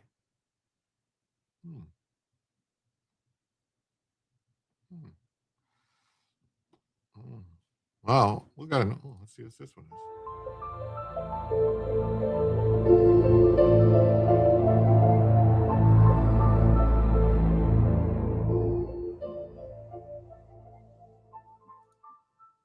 Good morning, folks. Welcome, observers. It is Sunday, July 26th, 2026. And today we're hitting one key paper and 3 data visualizations we've made this year. 2 of them we made yesterday, all describing the ongoing magnetic pole shift. But we begin, as always, with the last 24 hours on our star, and we find it was even quieter than before.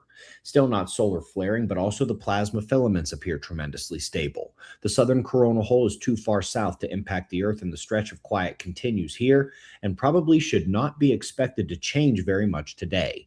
The sunspots are numerous but simple. We lack the significant magnetic complexity at any of the active regions. Inactive regions, I should say. Even morphology is muted, almost look like static dots crossing over these longitudes with very little growth, decay, or umbral cores moving around. So let's get right to the study published just 2 days ago and is directly related to something both Roger and I discussed at the May conference. The deep oceans are heating up tremendously, but the middle depth ocean is not.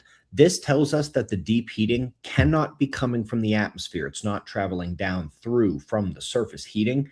This must either be a cut-off heat release, which would need a major explanation, or a geothermal source from below, which both Roger and I have discussed, but which would also need explaining on how it's kept in the depth and isn't rising. Very interesting stuff and development there. Aliens. Up next, the first of 3 visuals, and this one you saw earlier this spring. This is the KP index, the solar storm level, bias in forecasting by the official government space weather team at NOAA. They were within their goal range for decades, forecasting slightly worse solar storms than actually occurred, which is the goal because you would rather warn people about the bad thing that misses you luckily than warn of minor events and a surprise super event is what actually you can even get them that come with their own butter. A bit conservative and overestimate the solar storms, but that has changed in recent years. It's just not their goal. The goal has still been to keep warning people about slightly worse solar storms. It's their reasoning. It's just their ability to do it has broken. Nothing has changed in their process, but the same processes are now underestimating solar storms. The teams didn't change what they were doing. They are following it to a T, but with Earth's weakening magnetic field, less from the sun causes more impacts here on Earth, and the weakening of the magnetic field is not in their models. Then last night, we showed you this on the live stream, the amplification of the polar mesospheric summer echoes over time. And we also reviewed how the only good explanation, which is even cited in the most recent papers, is the magnetic pole shift allowing more polar electrification through particle forcing. Data like this is key because right now, nearly all the most obvious effects are in the mesosphere and thermosphere. And while those aren't hugely relevant for our lives today, I keep my tea in a thermos here. Otherwise, it's a mess all over there. They're telling the story of what's to come, and that will be quite relevant for our lives in the near future. Wow, look at this. Last but not least, we have made a big deal this year over the fact that Aurora have reached Florida 4 times in the last 2 years. Maybe we're supposed to see that once a solar cycle, but not every cycle. And with magnetic North Pole moving towards Siberia, it is actually harder to have Floridian aurora now than it was decades ago. The auroral oval is moving away from it. Despite this, the long-term trend of 0 or 1 Floridian auroral events per solar cycle, which holds firmly going back to solar cycles 10 and 11 when the 1859 Carrington event occurred, each previous event on the record here took a super flare or near super flare to make. X28, X40, even X17 in 2003. We had only tiny little X flares in May 2024, and the other 3 events this solar cycle were even weaker, not even KP9 level 5 geomagnetic storms. And it's harder to have Floridian aurora now. Oh dear. That's about the most stark visual and qualitative description we've seen in terms of the ongoing pole shift impacting a geophysical parameter. This is also in that upper reach, the thermosphere, where all those signs of what's to come to us below are found right now. Wow. You guys believe it? Solar storms affect how you feel. Yes, it affects your brains. A lot of people think that's what they're talking about with the, how people go crazy and stuff like that. It's crazy. Yes. Oh, you ain't kidding. It's nuts. Yeah. Pay attention, people. It's happening. It's happening all around us. It's happening all around us. Illegal alien Tren de Aragua gang member pleads guilty to vehicle ramming on Border Patrol agents in Portland. Legal alien associate of the vicious Tren de Aragua has been convicted of vehicular ramming against Border Patrol agents in Portland. Luis Nino Moncada of Venezuela forcefully rammed his pickup into a federal vehicle several times to evade arrest. So Democrats live close to the sun? I hope so. Solar storms affects almost everything. This is true. Same like with the moon. Craziness. Yes. So it's not just a full moon. No, there's actually, believe it or not, there is going to be a double meteor shower this weekend coming up, people. I think it's on the 29th and 30th or 30th, 31st, something like that. There's going to be 2 separate meteor showers. They're supposed to be really good, but they're saying that the moon is going to steal the show because the moon's going to be a full moon. It's going to be a huge, like, harvest moon type of thing. Blood moon. Just line your house with tinfoil and turn it into a Faraday cage. Reynolds wrap on sale at Costco for the next month. There you go. We're all part of the universe. Yes, we are.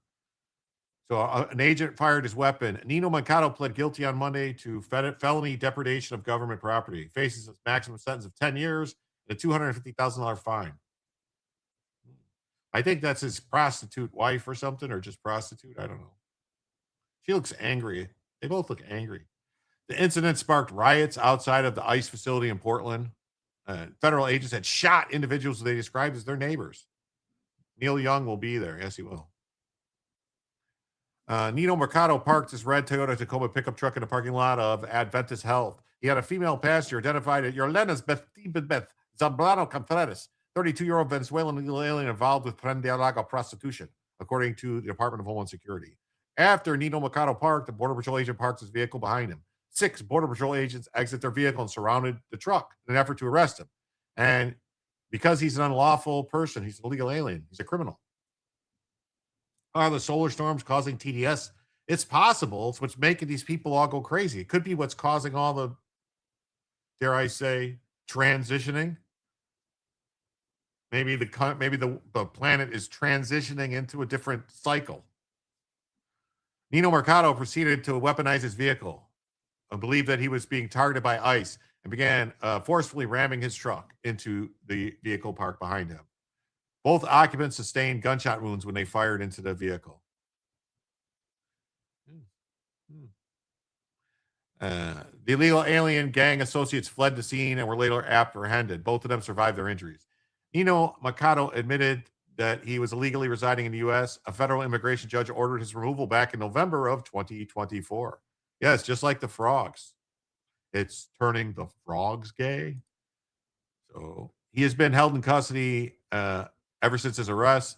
The pair had been on both federal and local law enforcement's radar before the attack.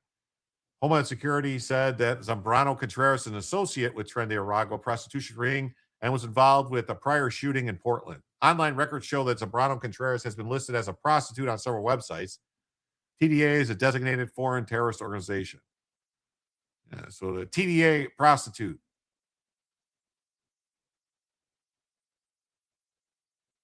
According to the FBI, Zambrano Contreras was detained along with Nino Mercado during an August 2025 prostitution ring in Portland.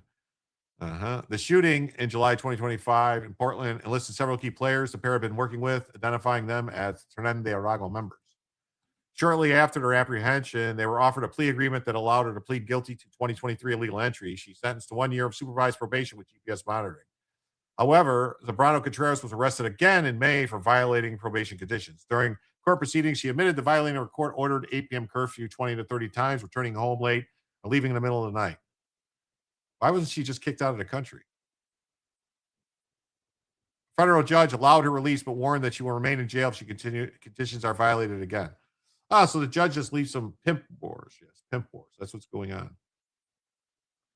That's what's going on. Pimp wars.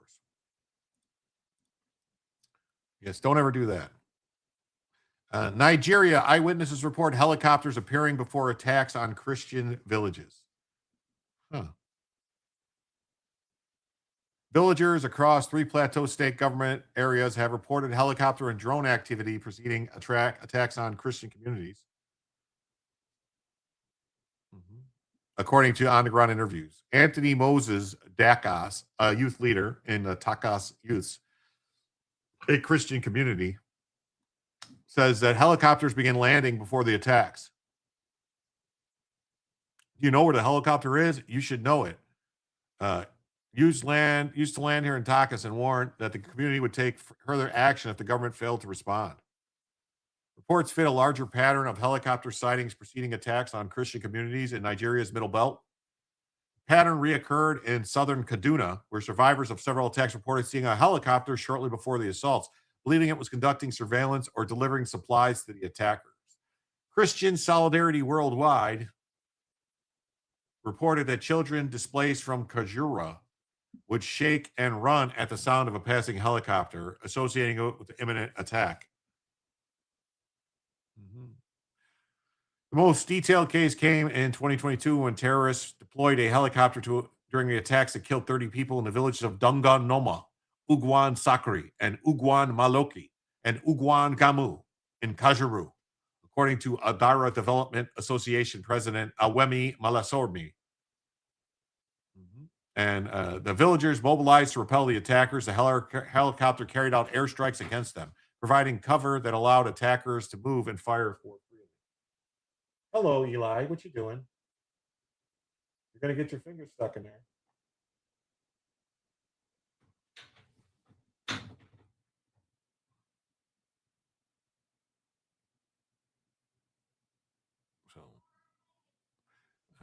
And the aftermath between the clash says that a security sources account that the flight was a joint Army Air Force operation retrieving wounded fighters.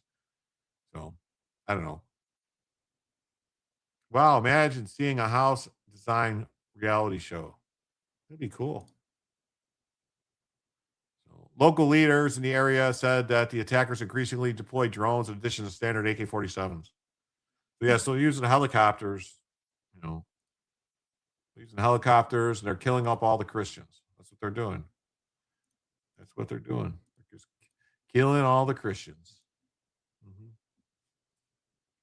Michigan leftists who threatened to mass murder ICE agents and conservatives released without cash bail by judge. Go figure. A Michigan leftist who made threats against ICE and Balthazar Holman and Nick Shirley was released. A radical leftist from Michigan has been arrested on federal charges after authorities say he spent months threatening to murder immigration and customs enforcement agents, encouraging others to do it, and to shoot federal officers. Yes.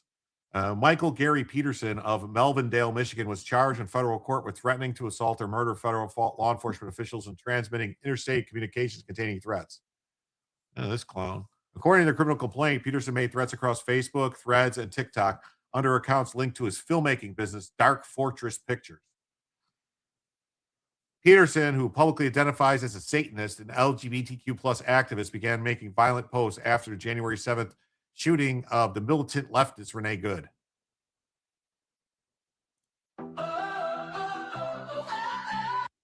Oh, look at this. This is what this clown puts on us. Yeah. Oh, Satanists. Go figure that Satanists are also into LGBTQ stuff. According to investigators, Peterson posted a wanted style poster with ICE agents on it. If he was able to shoot at her side window, he was in zero danger of being ran over.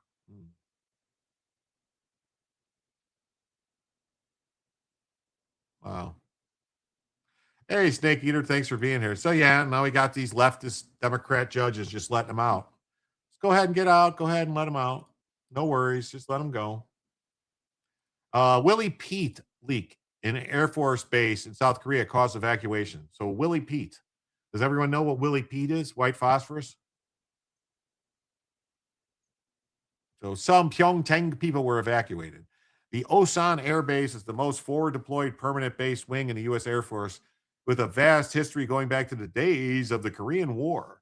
Today, the base was involved in the report that South Korean authorities were forced to evacuate civilians around the base after what they described as a white phosphorus leak. Willie Pete. A white phosphorus leak is extremely hazardous. It ignites in air, hard to extinguish with fires with thick toxic smoke. Skin or eye contact causes severe deep chemical burns.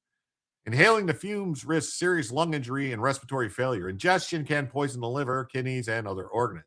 It also contaminates soil and water, harming the environment and wildlife. That's why we use it all the time. So not a good thing to leak. Yeah, white phosphorus leaks in the U.S. Air Base. That's it's some bad stuff. Police reportedly used vehicles to establish a perimeter around 1,000 to 1,700 feet away from the base, blocking pedestrians and rerouting vehicles. White phosphorus leak occurred at Osan Air Base, a U.S. military installation in Pyeongtaek province on Tuesday, prompting authorities to advise a nearby resident to evacuate. Hey, good evening, Rumblers. Jim and Bella. B-Job Secure. Jennifer's here. Thank you. A white phosphorus leak at the base in Pyeongtaek. In a statement, the U.S. 51st Fighter Wing did not mention a leakage of white phosphorus, but said it established a perimeter safety cordon around the base due to a ground mishap and an abundance of caution. We are handling this matter with the utmost care and expediency. Air Base in South Korea confirmed a ground mishap.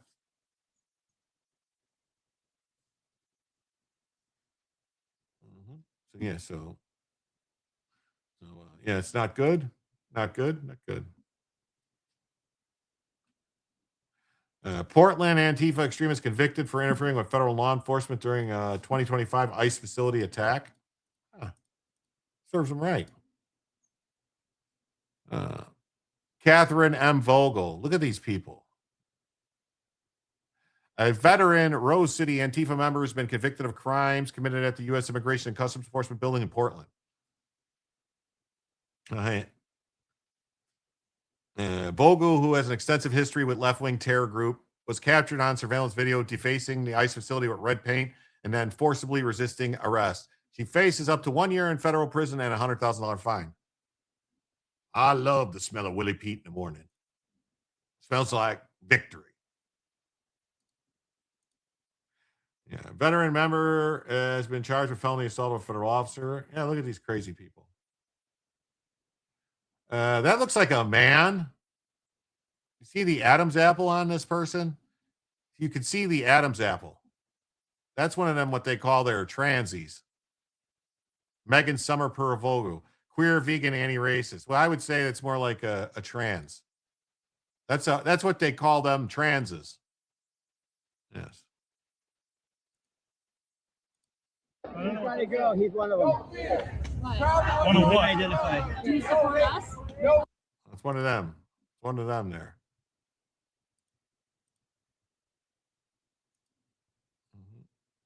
Incident occurred on September 30th, 2025. Protesters arrive at the ICE facility carrying foreign flags. Oh, look, Mexico and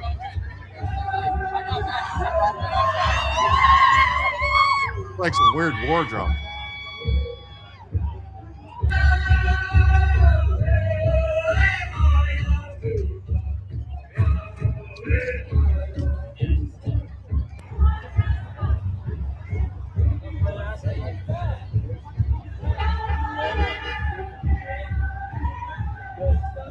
Yeah, I'm offended that they're culturally appropriating Native American drums and stuff along with the Muslims, because the Muslims would kill those infidels pretty quick. The officer was not injured according to court documents. So good, get them all. Vogel initially pleaded not guilty. Vogel's been a member of Rose City Antifa for nearly a decade. That's a man. That's a man, baby.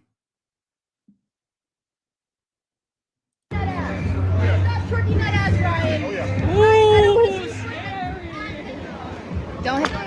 Oh, fuck! She just hit me in the face. Oh my god!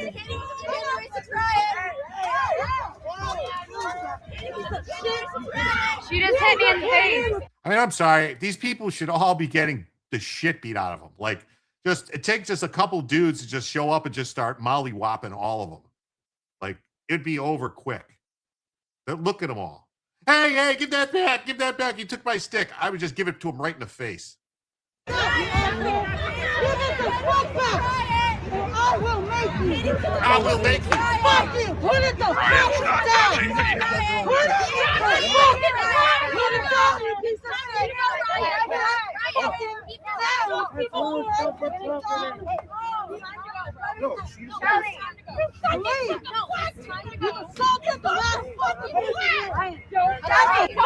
Just start punching him in the face. He has hit me Way to go. Obviously, this one. We need to get her identity. We need to unmask her. Yeah. Yeah, I don't know. This stuff makes me sick. Why are women out there doing this? Men should be out there beating the fuck out of these people. You just spell the Kalitas, yeah. Poorly behaved children. Yeah.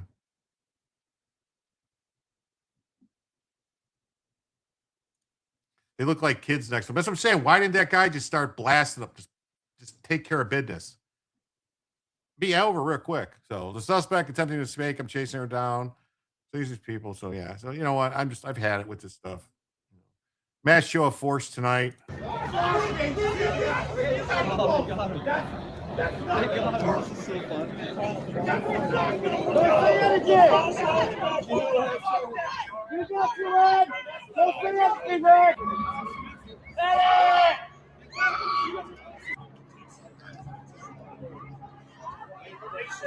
Forward.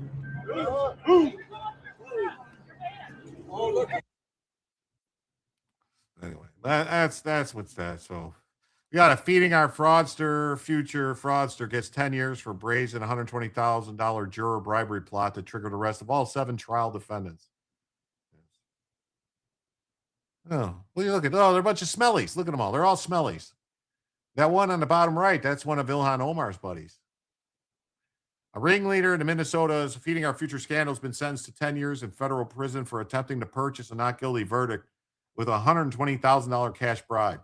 Abdiaz Salif Farah. Oh, I wonder if he's related to Abdul Farah Adid.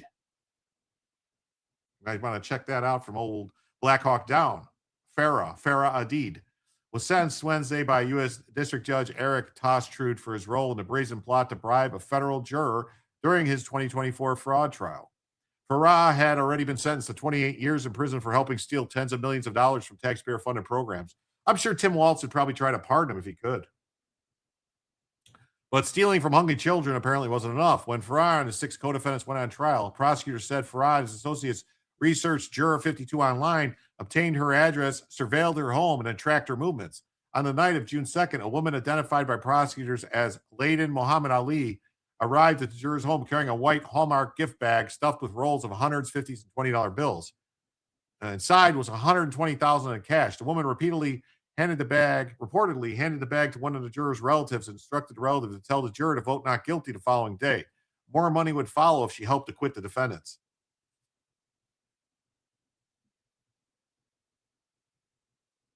But Juror 52 could not be bought. She immediately called 911 and surrendered the cash to law enforcement. The attempted payoff sent the federal courthouse into lockdown. All 7 defendants were taken back into custody, their cell phones were confiscated, and the remaining jurors were sequestered. The Gateway Pundit previously reported on the stunning bribery attempt. Prosecutors later revealed that Farah factory reset his phone after being ordered to surrender it. attempting to destroy messages and video evidence connected to the bribe. 5 defendants were ultimately indicted in the juror bribery conspiracy. All 5 pled guilty. 5 of the 7 defendants in the underlying fraud trial were convicted on participating in a $40 million broad, sprawling, feeding our future operation. The scandal unfolded under Minnesota Governor Tim Walz, whose Department of Education administered the federal nutrition programs exploited by the fraudsters. A nonpartisan legislative audit later concluded that the department's inadequate oversight created opportunities for fraud. Yeah, because Ilhan Omar said, no, we just need to get more food to the people. They're starving. Justice is not for sale. An honest juror did what Minnesota's bloated bureaucracy repeatedly failed to do. She recognized corruption and immediately took action. You know, if the government was fair, she would get to keep a portion of that $120K that she turned in. You know, like you do if you report for waste, fraud, and abuse, you should keep a piece of that.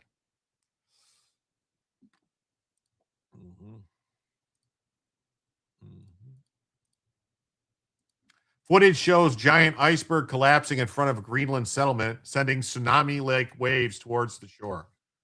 Wow. Look at that. Wow. Greenlanders got a front row view of a terrifying spectacle of nature.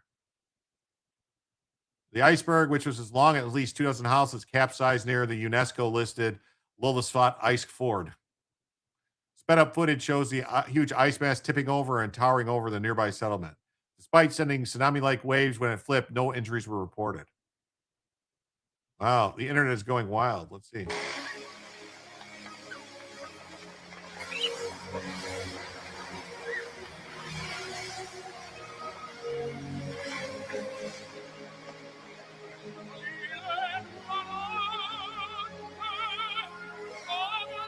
Wow, let's see. Well, watch it flip over. Okay, well, that's just pretty cool, right? Whoa.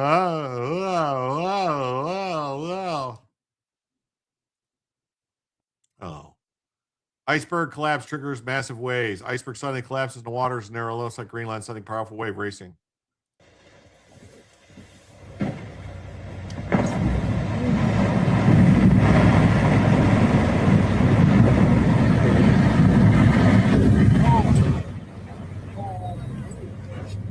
Let's go.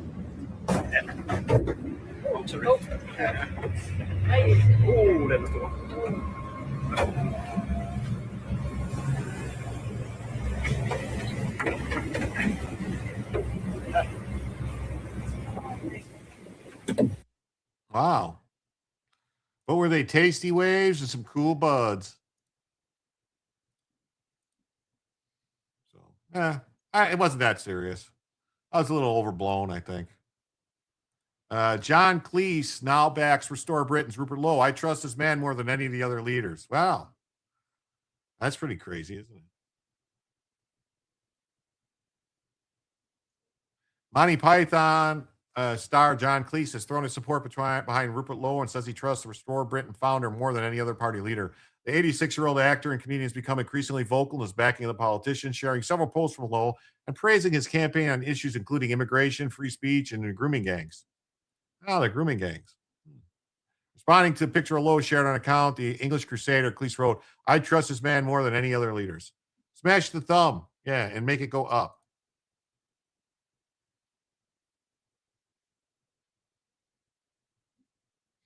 So, Mr. Lowe, who recently appeared on Joe Rogan's podcast, later thanked the actor for his support. Cleese was previously a long-standing supporter of liberal Democrats, described himself as having a slightly left-of-center views in 2011.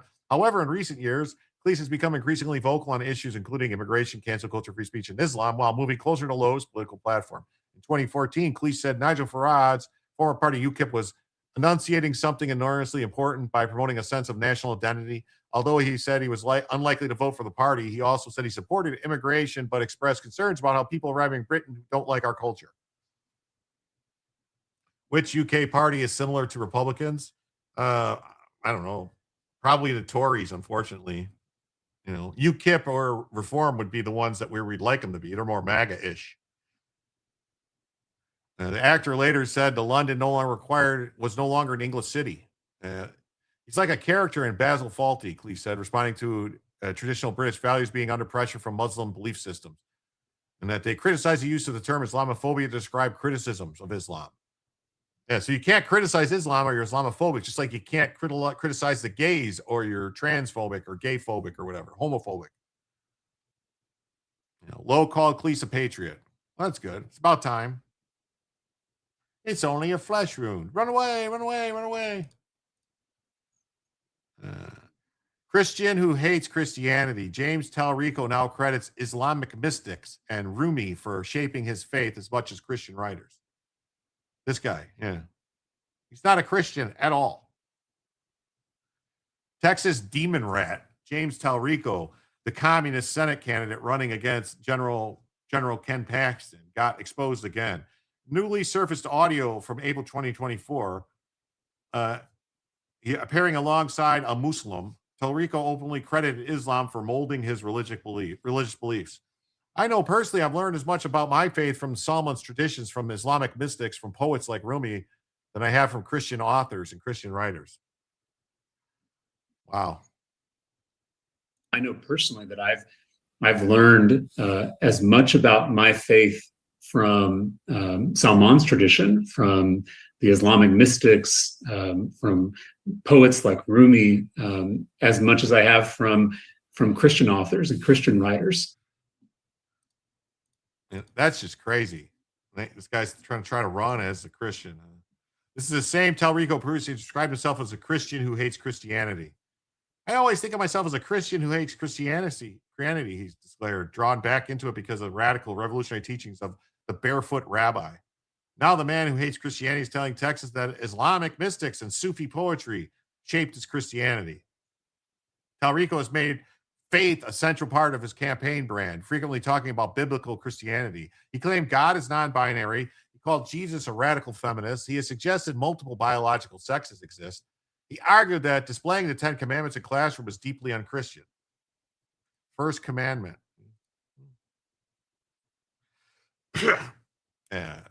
Talrico described Christianity, Islam, Judaism, Buddhism, and other religions as different pathways leading to the same fundamental truth. Really? Texas voters, especially Christian voters, should pay close attention. A candidate who once said he hates Christianity and now says Islam shaped his faith is not running on the faith of most Texans. Yes, he's a total fake Christian.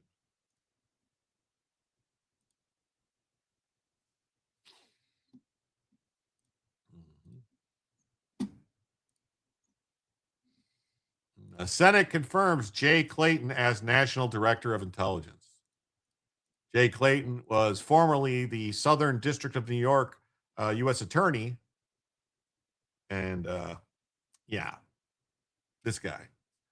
So Clayton's been confirmed to the Senate in a 51-47 vote after being nominated by President Trump. Clayton, who served as the chair of the SEC during the first Trump administration, was congratulated by Trump after he was confirmed to the role on Thursday. Congratulations to the great Jay Clayton. Jay is doing an outstanding job in every way. Clayton will replace former DNI Tulsi Gabbard after she stepped down from the role when her husband was diagnosed with a rare form of bone cancer. Gabbard's role was temporarily filled by acting DNI and Federal Housing and Finance Agency Director Bill Pulte, who worked to slash staff from the ODNI during his brief tenure. Pulte's interim appointment had prompted demon rats in the Senate to demand a replacement over fears he would dismantle the agency. Yes, he's definitely a jackass of all trades. Yes, he is. As Senate Republicans move to once again confirm an inexperienced, unqualified nominee, this type of politicized leadership will only make Americans less safe, said Adam Schiff about Jay Clayton's nomination. Wow. Adam fucking pencil neck Schiff needs to go to jail. Congrats to Jay Clayton, I guess. Kash Patel said congrats. So, I don't know. Is it a good thing? I don't know. I like Tulsi Gabbard in the job, to tell you the truth. I really did. Okay. Appalachia high school shooter, Colt Gray, pleads guilty, sentenced to life without parole over the Georgia massacre of 4. I was very suspect this Colt Gray was another trans when you look at his hair and the way he was dressed and stuff like that. So, Georgia school shooter Colt Gray has been sentenced to life without parole in prison for the murder of 2 students. Here's the thing. I thought the Supreme, this is, maybe I'm wrong. I'm going to have to ask Joe or Brock about this. I thought there was Supreme Court precedent that kids under the age of 18 couldn't be sentenced to life without parole, that you couldn't do it. They had to have a chance for parole. Especially, the crime was committed when he was 14. Like, I think this, I'm not saying I agree with that. I'm just saying I think the Supreme Court has previously ruled just you can't sentence them to death. You can't sentence them to life in prison either. After pleading guilty to all 55 counts on Tuesday, he was sentenced to life without parole. Judge Nicholas Prim handed down the sentence and said, "You wrote, I want to make history. I want people to remember the pain I caused. Well, you succeeded. And the pain you visit upon the community is unlikely to disappear in my lifetime. You do not need to be tormented by what you did. You're not seen to be tormented. You seem to relish in following the footsteps of murderers you idolize." Prim said that Gray had studied and obsessed over mass shootings and that he was aware of other school shooters who had gotten life without parole. He added that the ruling doesn't bring joy, but brings closure to the families. The slain will not return to life. The injured will not forget their wounds. And a 16-year-old boy will live and die in prison. Gray was 14 when he took a firearm that was gifted to him from his parents and opened fire at the high school. He killed 2 students and 2 teachers and civil unders. He pleaded guilty last Friday, but did not negotiate a plea deal. The state had argued that Gray did not suffer an emotional breakdown, but committed the violent act because he wanted eternal fame. I think it became abundantly clear through the state's presentation of evidence that the ultimate goal of his actions and his underlying motive was to be famous. He's not the only one in the history of Georgia who has ever taken an assault rifle into a public school and opened fire on perfect strangers, simply so he could be famous. I thought it was a pistol. A handgun. Defense focused on Gray's upbringing and said he spared a community by admitting his guilt. Colt's father also faces sentencing on Thursday after a jury convicted him on 27 charges related to giving Gray the rifle that the teen then later used to commit the shooting. It seems to me like they're railroading the father. I guess it was a rifle. Maybe I was wrong. It was a different one, was a pistol. I think that the one that was the pistol was the Michigan one. 2 Mexican pastors who overstayed their religious visas for 4 years arrested by ICE at a Texas airport. So even the pastors are breaking the law. 2 married Mexican pastors who entered the United States on religious visas that expired more than 4 years ago were arrested by ICE. It's not an assault rifle anyway, unless it was capable of select fire. Yes, I agree. So Napathia Zosaya Sosedo and his wife, who serve as assistant pastors at the Comunidad Cristiana Emmanuel Church in Edinburgh, Texas. Homeland Security said to Religious News Service that the couple entered the country legally on February 27, 2022. Their visas expired July 7, 2022. They stayed anyway for 4 full years. Overstaying a visa is generally a civil immigration violation rather than a federal criminal offense. It can nevertheless result in visa cancellation, removal proceedings, and multi-year restrictions on reentry. Doesn't that, it makes them Judas priests, doesn't it? Yes. Breaking the law, breaking the law, bom, bom, breaking the law, breaking the law. Overstaying. The pastors released through ICE alternative detention program. They must reportedly check in virtually with immigration authorities every month after they must appear. Why can't they just be booted out of the country immediately? This doesn't make sense to me.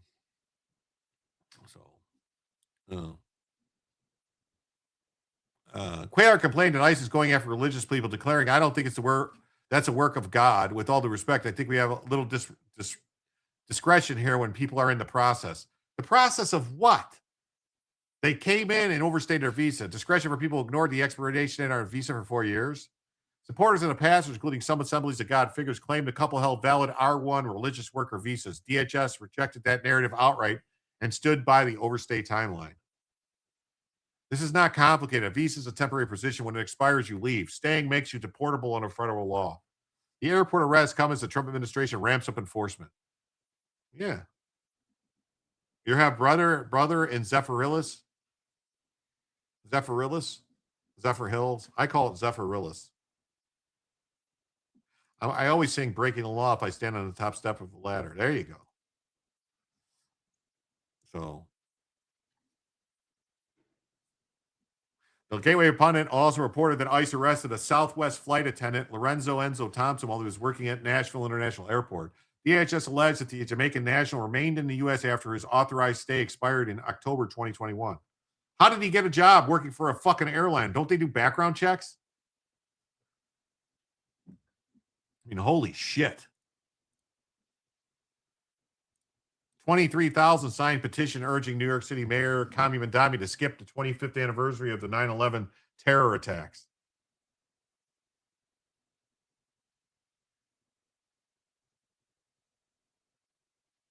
That's what I say. Washing the dog. Bump, bump.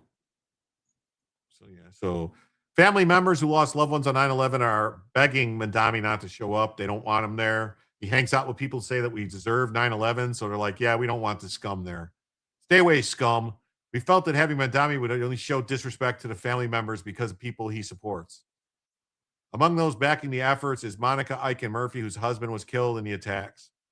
I feel anyone who attends the 25th pivotal anniversary for us, we want a little time for ourselves. We don't want someone just coming in who just came into office who really wasn't there. Yeah, the guy wasn't even in the U.S. then. Link to petition in the story. So there's a campaign petition. I will probably, so where's it at? I don't see a link to petition.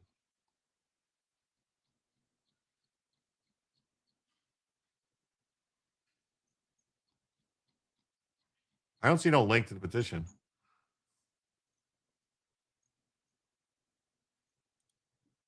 I don't see a link to the petition. No, there's no link to the petition in the story. I would have posted it in the chat. Anyway. Convicted transgender baby killer who strangled 11-month-old baby to death is thrown back in prison for parole violation after being released 30 years early. So a fucking trans baby murderer got released early, 30 years early. How is this even possible? Word petition in first paragraph. Okay.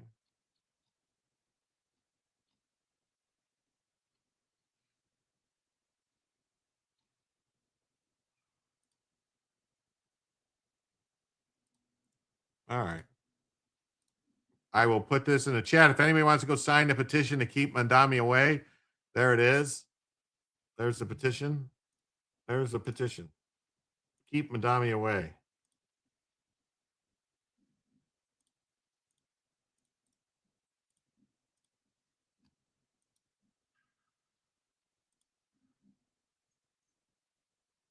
How is this trans monster out of prison 30 years early?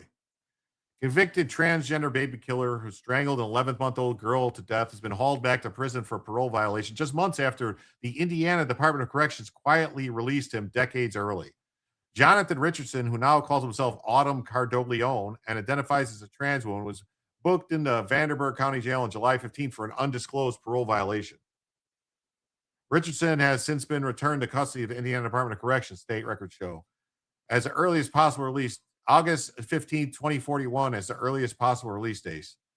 Authorities have not publicly disclosed exactly how Richardson violated parole. Read that again. This man strangled a baby. He was handed a 55-year sentence. He served roughly 23 years. Then the system cut him loose and sent him right back to Evansville, the same community where he murdered the child. She was 11 months old. Faye's mother went to work and left her infant daughter in the care of her partner, then 19-year-old Jonathan Richardson. Richardson strangled the helpless baby to death. When friends came by later that day, he turned them away at the door. The child was already gone. A jury convicted him. A judge sentenced him to 55 years. The same sicko who quietly paroled in 2025 after serving less than half his sentence. Local prosecutors and law enforcement were never notified. The only reason anyone found out was because a citizen recognized him from the original 2002 trial and tipped off authorities. While behind bars, Richardson was diagnosed with gender dysphoria in 2020. He changed his name and began identifying as a woman. He spent years demanding taxpayer-funded gender-affirming surgery. Yeah, too soon they should have put him under the jail. You ain't kidding. A Clinton-appointed judge ordered the state to provide it. He later sued the President Trump for $3.5 million over alleged transphobic hate speech. After his early release, he launched an OnlyFans account.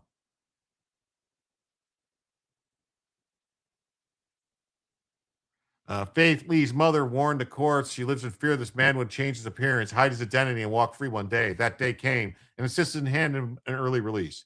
Now, only after a few months back on the street, he's already violated his parole and is locked up again. How does a 55-year sentence for strangling a baby become roughly 23 years? How does a man who murdered an 11-month-old get quietly dumped back onto the same town without authorities even being told? How does this happen? What is going on in Indiana? Does anyone know? Does anyone really know what time it is?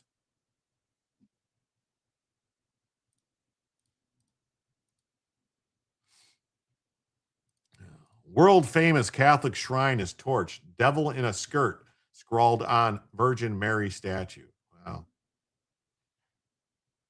The vandalism at the Catholic pilgrimage site in Bosnia came days before a prayer festival expected to draw 50,000 pilgrims. Wow, look, we got more vandalism. This is a different story about Catholic school vandalism. A California Catholic school was vandalized. This is happening everywhere, man. They're doing it everywhere. They're vandalizing Catholic stuff. They're burning down fucking churches. They're killing Catholics and Christians. And thank you. The DOJ launching a civil rights probe after a California Catholic school was broken into and vandalized. Just look at what you're seeing on your screen right here. The criminals destroying a life-size Virgin Mary statue and the parish's sacred tabernacle, among many other beloved items. Investigators say the school suffered an estimated $100,000 in damage. Hold on. Is Jersh apparently had a meltdown and deleted all his ex posts? Is that Jeremy Hanley or is that someone else? He was probably a problem child in prison. Yeah. Almost like the world is moving towards a snapping point. You ain't kidding. Who's Jersh? From this break-in as local authorities and the FBI begin their search for the suspects. Joining me now is a faculty member of the Holy Innocents Catholic School in Long Beach, California, Tony Tripp. Tony, we are so sorry about what happened. It's just shocking to look at. Can you tell us the extent of the damage? As you saw in the pictures, it was pretty extensive. They pretty much went through the whole place. Didn't matter where it was throughout there and ransacked whatever they could. Religious articles, the statue, as you saw there, was one of the biggest shockers to us. But all the equipment, they literally opened every single closet and pulled everything out. But some things were just for the destruction purpose, like one of our catechesis classrooms that was there had only things to educate little children. And they tore it apart, broke furniture, and even tore open the wall to get our sound system out. So, I mean, it was very, very extensive. Do you have any idea who could have done this? Maybe a disgruntled student, or it could have been a complete stranger. What are police telling you? Right now, the law enforcement is doing their investigation. So we're not hearing much, obviously, and we want them to do their investigation so they can find whoever did this. So we have no idea, none. Well, someone is responsible for this, or maybe several people, given the extent of all this. What's your message to them? My message to them is to, search your heart and to please, turn yourself in if you can. We would really appreciate that because to make reparation for what you've done, it's more than just material to us. This is a center of our faith, especially the tabernacle. That's the biggest thing for us. When we got there and we saw that taken off of its pedestal, and we thought they stole it at first, and no, they were just trying to break it open. And as you know, as a Catholic, that's a big sacrilege for us, and we care for this person's soul, and we want them to make sure that they can turn themselves in and make reparation for what they've done. What does this look like to you? I mean, when you walk through all of this destruction, I mean, you see the Virgin Mary destroyed and beheaded. Was this for the purpose of stealing something, or were these people, was this, targeted at anti-Catholic sentiment, or were they angry personally and maybe have some personal involvement with your school? What do you think? What does your gut tell you here? My gut's telling me that it's probably a group of individuals. I have no idea because it's very strange.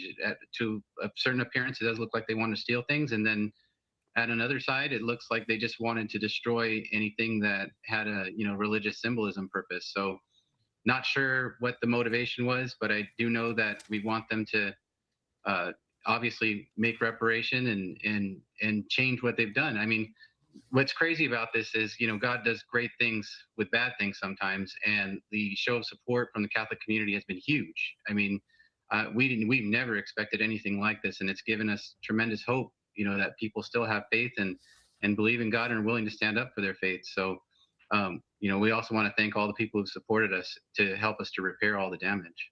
Sometimes God presents us with challenges for a greater good or a larger purpose, and maybe you spreading your message. Yeah, maybe spreading your message Of faith with us this morning. So a man has been arrested. One of the world's most famous Catholic pilgrimage sites was vandalized and partially set on fire with a statue of Virgin Mary defaced. The words "devil in a skirt" scrawled across the pedestal. Bosnian police arrested a suspect Tuesday in connection with the overnight vandalism. We do need to bring back Sheriff Joe. Yes, the communists want to destroy religion. Authorities have not released the man's identity. What do you think? Think he's a Muslim?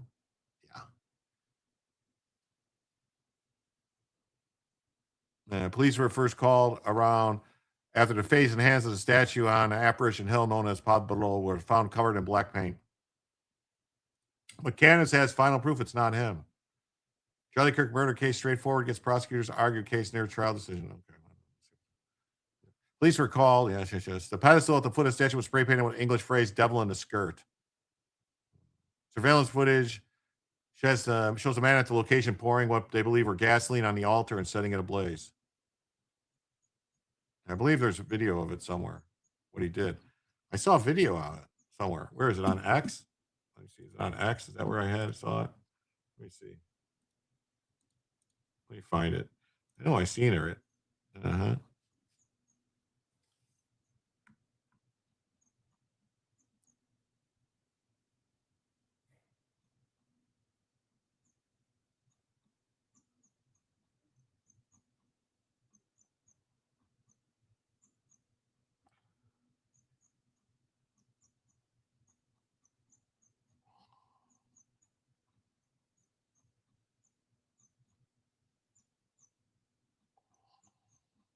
Here it is. Got it.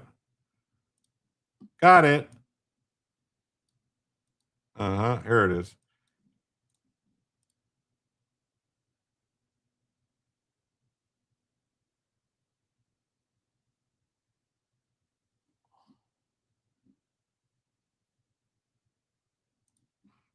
I have this other one, which is going to be great. So hopefully they throw the guy under the prison. I got this other one I want to show you guys. You want to see how dumb people are? Check this out. This is the Jessica C. So these people are the ones standing outside ICE facilities and yelling and stuff. We have failed generations. So tell me what you just said was going to happen.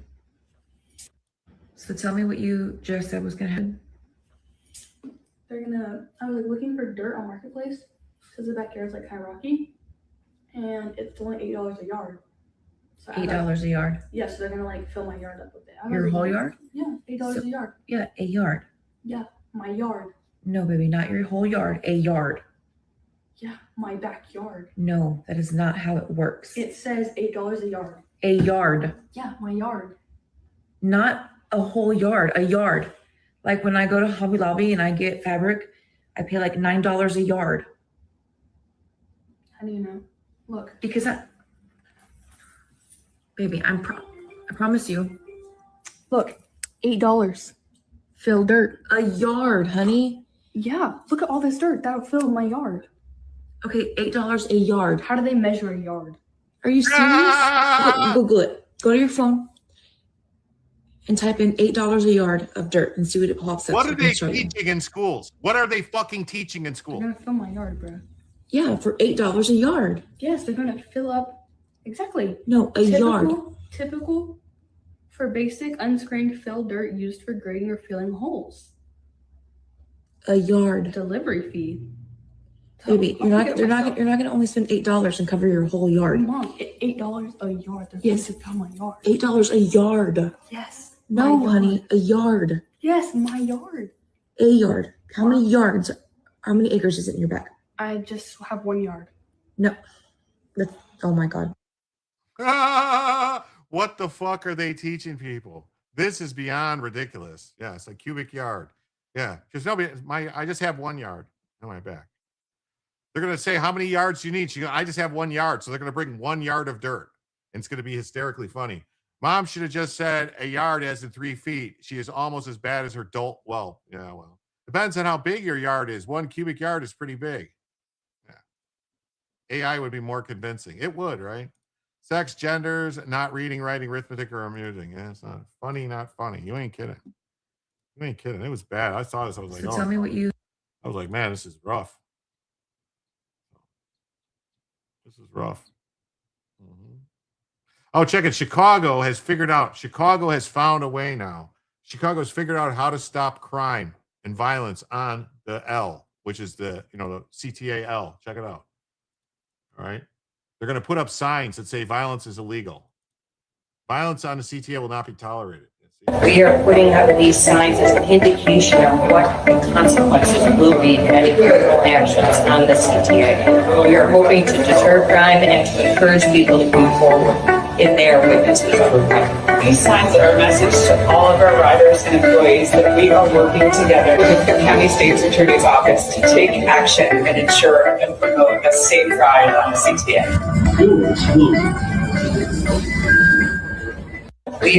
They're putting up signs. Violence on the CTA will not be tolerated. Oh, the Cook County State's Attorney's Office will prosecute. Yes. What the hell is going on with these people? They are thick. I don't really understand it. Oh, it's quick. It's 80 square feet at 4 inches thick. Yes, that's right. The twist is she has one of those tiny grass patch yards.